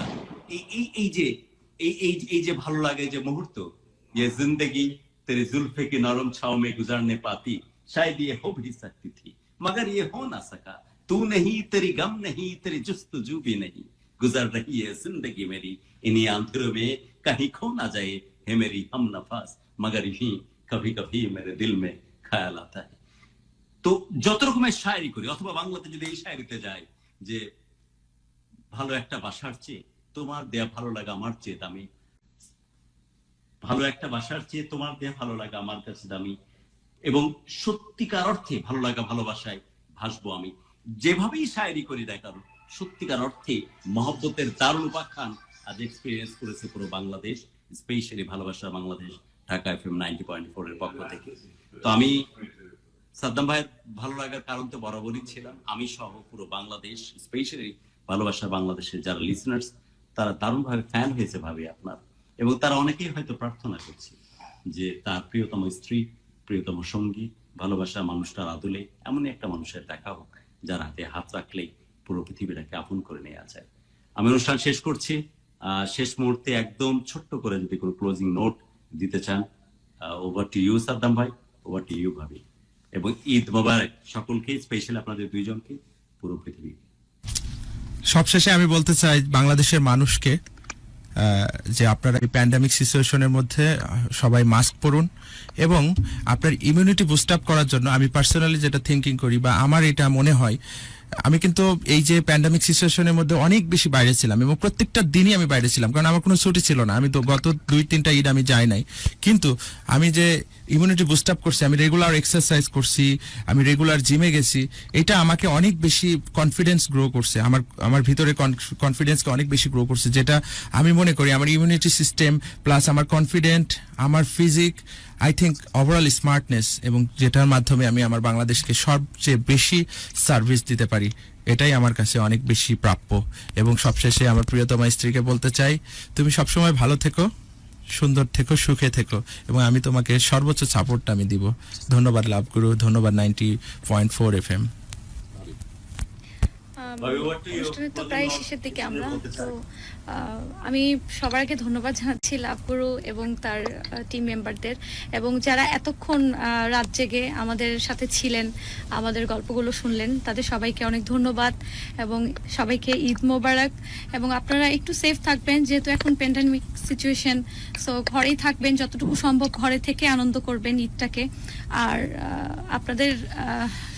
আপনাদেরকে তো বাহিরে ইয়ে করার জন্য আমাদের হাজবেন্ড আছে, আমার হাজবেন্ড পুলিশ, এবং ওনার যে কলিগরা বা সারা বাংলাদেশের পুলিশরা, তারা আপনাদের নিরাপত্তার জন্য আছে। তো আপনারা যতদূর সম্ভব বাসা থেকে একটু কম বের হওয়ার চেষ্টা করবেন, একটু সেফ ভাবে থাকবেন। সবাইকে অগ্রিম ঈদ মোবারক। ঈদ মোবারক, ঈদ মোবারক টু ইউ ভাবি, ঈদ মোবারক সাদ্দাম ভাই, এবং সকলকে আমাদের পক্ষ থেকে অনেক অনেক ভালোবাসা। আমি অনুষ্ঠান শেষ করছি একটা দারুণ এক সম্পর্কের বর্ণনা দিয়ে, যে পৃথিবীতে সব সম্পর্ক হয়তো উপর থেকে নির্ধারিত হয়, কিছু সম্পর্ক আমরা নিজেরা পৃথিবীতে তৈরি করে নিই, যেটাকে বন্ধুত্ব বলে। আমি যেমন আমার প্রয়োজন আমার বন্ধুকে তৈরি করে নিয়েছিলাম, যার নাম মানিক। একদম আর্লি ইয়ার্স থেকে, যখন আমাদের বয়স সন্ধিকাল, অর্থাৎ শৈশব এবং কৈশোরের সন্ধিকাল, তখন থেকে সম্পর্ক। দীর্ঘ 15 বছর পর আমার বন্ধু ফ্রান্স থেকে ফিরে এসেছে। সো আমার বন্ধুকে অনেক অনেক ঈদের শুভেচ্ছা। দোস্ত, ঈদ মোবারক। এবং আমার বন্ধু অত হয়তো কথা বলতে জানে না, অসম্ভব ভালোবাসা তোকে। এবং আপনাদের বন্ধুকে অনেক অনেক শুভেচ্ছা এবং ঈদ মোবারক। ঈদ মোবারক। এবং আমরা যারা গোটা পৃথিবীতে এরকম বন্ধুত্বপূর্ণ সম্পর্ক জড়িয়ে আছে, বন্ধুত্বের জন্য আমার কাছে মনে হয় যে এটা আমি বন্ধুত্বের ক্ষেত্রে একটা কৃতদাসের মতো। বন্ধুত্বের চাইতে ইম্পর্টেন্ট কিছু, পবিত্র কিছু আছে বলে আমার কাছে কেন জানি মনে হয় না। সো দীর্ঘ 15 ইয়ার্স, আফটার 15 ইয়ার্স ফ্রান্স থেকে হি জাস্ট রিটার্ন ব্যাক। আমি এই বন্ধুকে দেখেছি, আমার ভালো লাগার সত্যি কোনো সীমা পরিসীমা নাই। বন্ধুত্বকে অসম্ভব ভালোবাসি, এবং ভালো লাগার অসম্ভব কারণ তুই। এবং এইরকম ভাবে যেসব বন্ধুরা নিজেদেরকে ভালোবাসো, হয়তো দূরে আছো, হয়তো সাময়িকভাবে অভিমানে নিজেকে দূরে সরিয়ে রেখেছো, অনুরোধ করছি যে প্লিজ, এই জীবন অনেক বেশি প্রেসিয়াস। হু নোজ যে এই নিঃশ্বাসটা গেল পরে ফেরত আসবে কিনা, সবকিছু ভুলে, সব অভিমান ভুলে বন্ধুর হাতটাকে শক্ত করে ধরো, এবং দারুণ ভালোবাসায় নিজেদেরকে এমন একটা সম্পর্কে জায়গায় পরিণত করো, যাতে করে দারুণ ভালোবাসা বাংলাদেশ পরিণত করতে পারে। আমি স্পেশালি অ্যাডভান্টেজটা নিয়ে নিলাম আমার বন্ধুকে নিয়ে আপনাদের সাথে, এবং সবাইকে মিলে এই বন্ধুত্বপূর্ণ সম্পর্ক ছড়িয়ে যাক, ভালোবাসার দারুণ একটা আবিষ্ট হোক পুরো পৃথিবী। ঈদের এই মেজাজ এমনই হোক, এমন একটি স্বপ্ন রেখে আজকের মতো বিদায় নিচ্ছি। প্রত্যেকটি প্রাণ ভরে উঠুক ভালো লাগা নিয়ে বিদায় নিচ্ছি। ঈদ মোবারক গুরু, আপনাকে অনেক ধন্যবাদ। সেই সঙ্গে ধন্যবাদ জানাই আমাদের আজকের অতিথি সাদ্দাম ভাই এবং ভাবি। অনেক SMS, অনেক উইশ, ঈদের শুভেচ্ছা জানিয়েছেন অনেকেই, এবং একই সঙ্গে দেখতে পাচ্ছি অনেক দোয়া, অনেক শুভকামনা। এমন SMS সারা রাত জুড়ে আসতে থাকবে, এবং আমি সেটা সবই হোয়াটসঅ্যাপে পাঠিয়ে দিব। এবং আমাদের অনেক শুভেচ্ছা বার্তা রয়েছে আমাদের এই স্ট্রিমের নিচে কমেন্টে, সেটা হয়তো বা ভাই এবং ভাবি তারা বাড়িতে গিয়ে দেখতে পারবেন। দুজনকে অনেক ধন্যবাদ। ঢাকা FM এর সঙ্গে যারা এতক্ষণ ছিলেন, সবাইকে ঈদের অনেক শুভেচ্ছা, এবং আজকের এই বিশেষ এপিসোডটি শেয়ার করবেন আপনার ওয়ালে, যেন অন্য বন্ধুরা দেখবার এবং শুনবার সুযোগটি পায়। ভালো থাকবেন সবাই। শুভরাত্রি। ঈদ অনেক ভালো কাটুক, নিরাপদে কাটুক।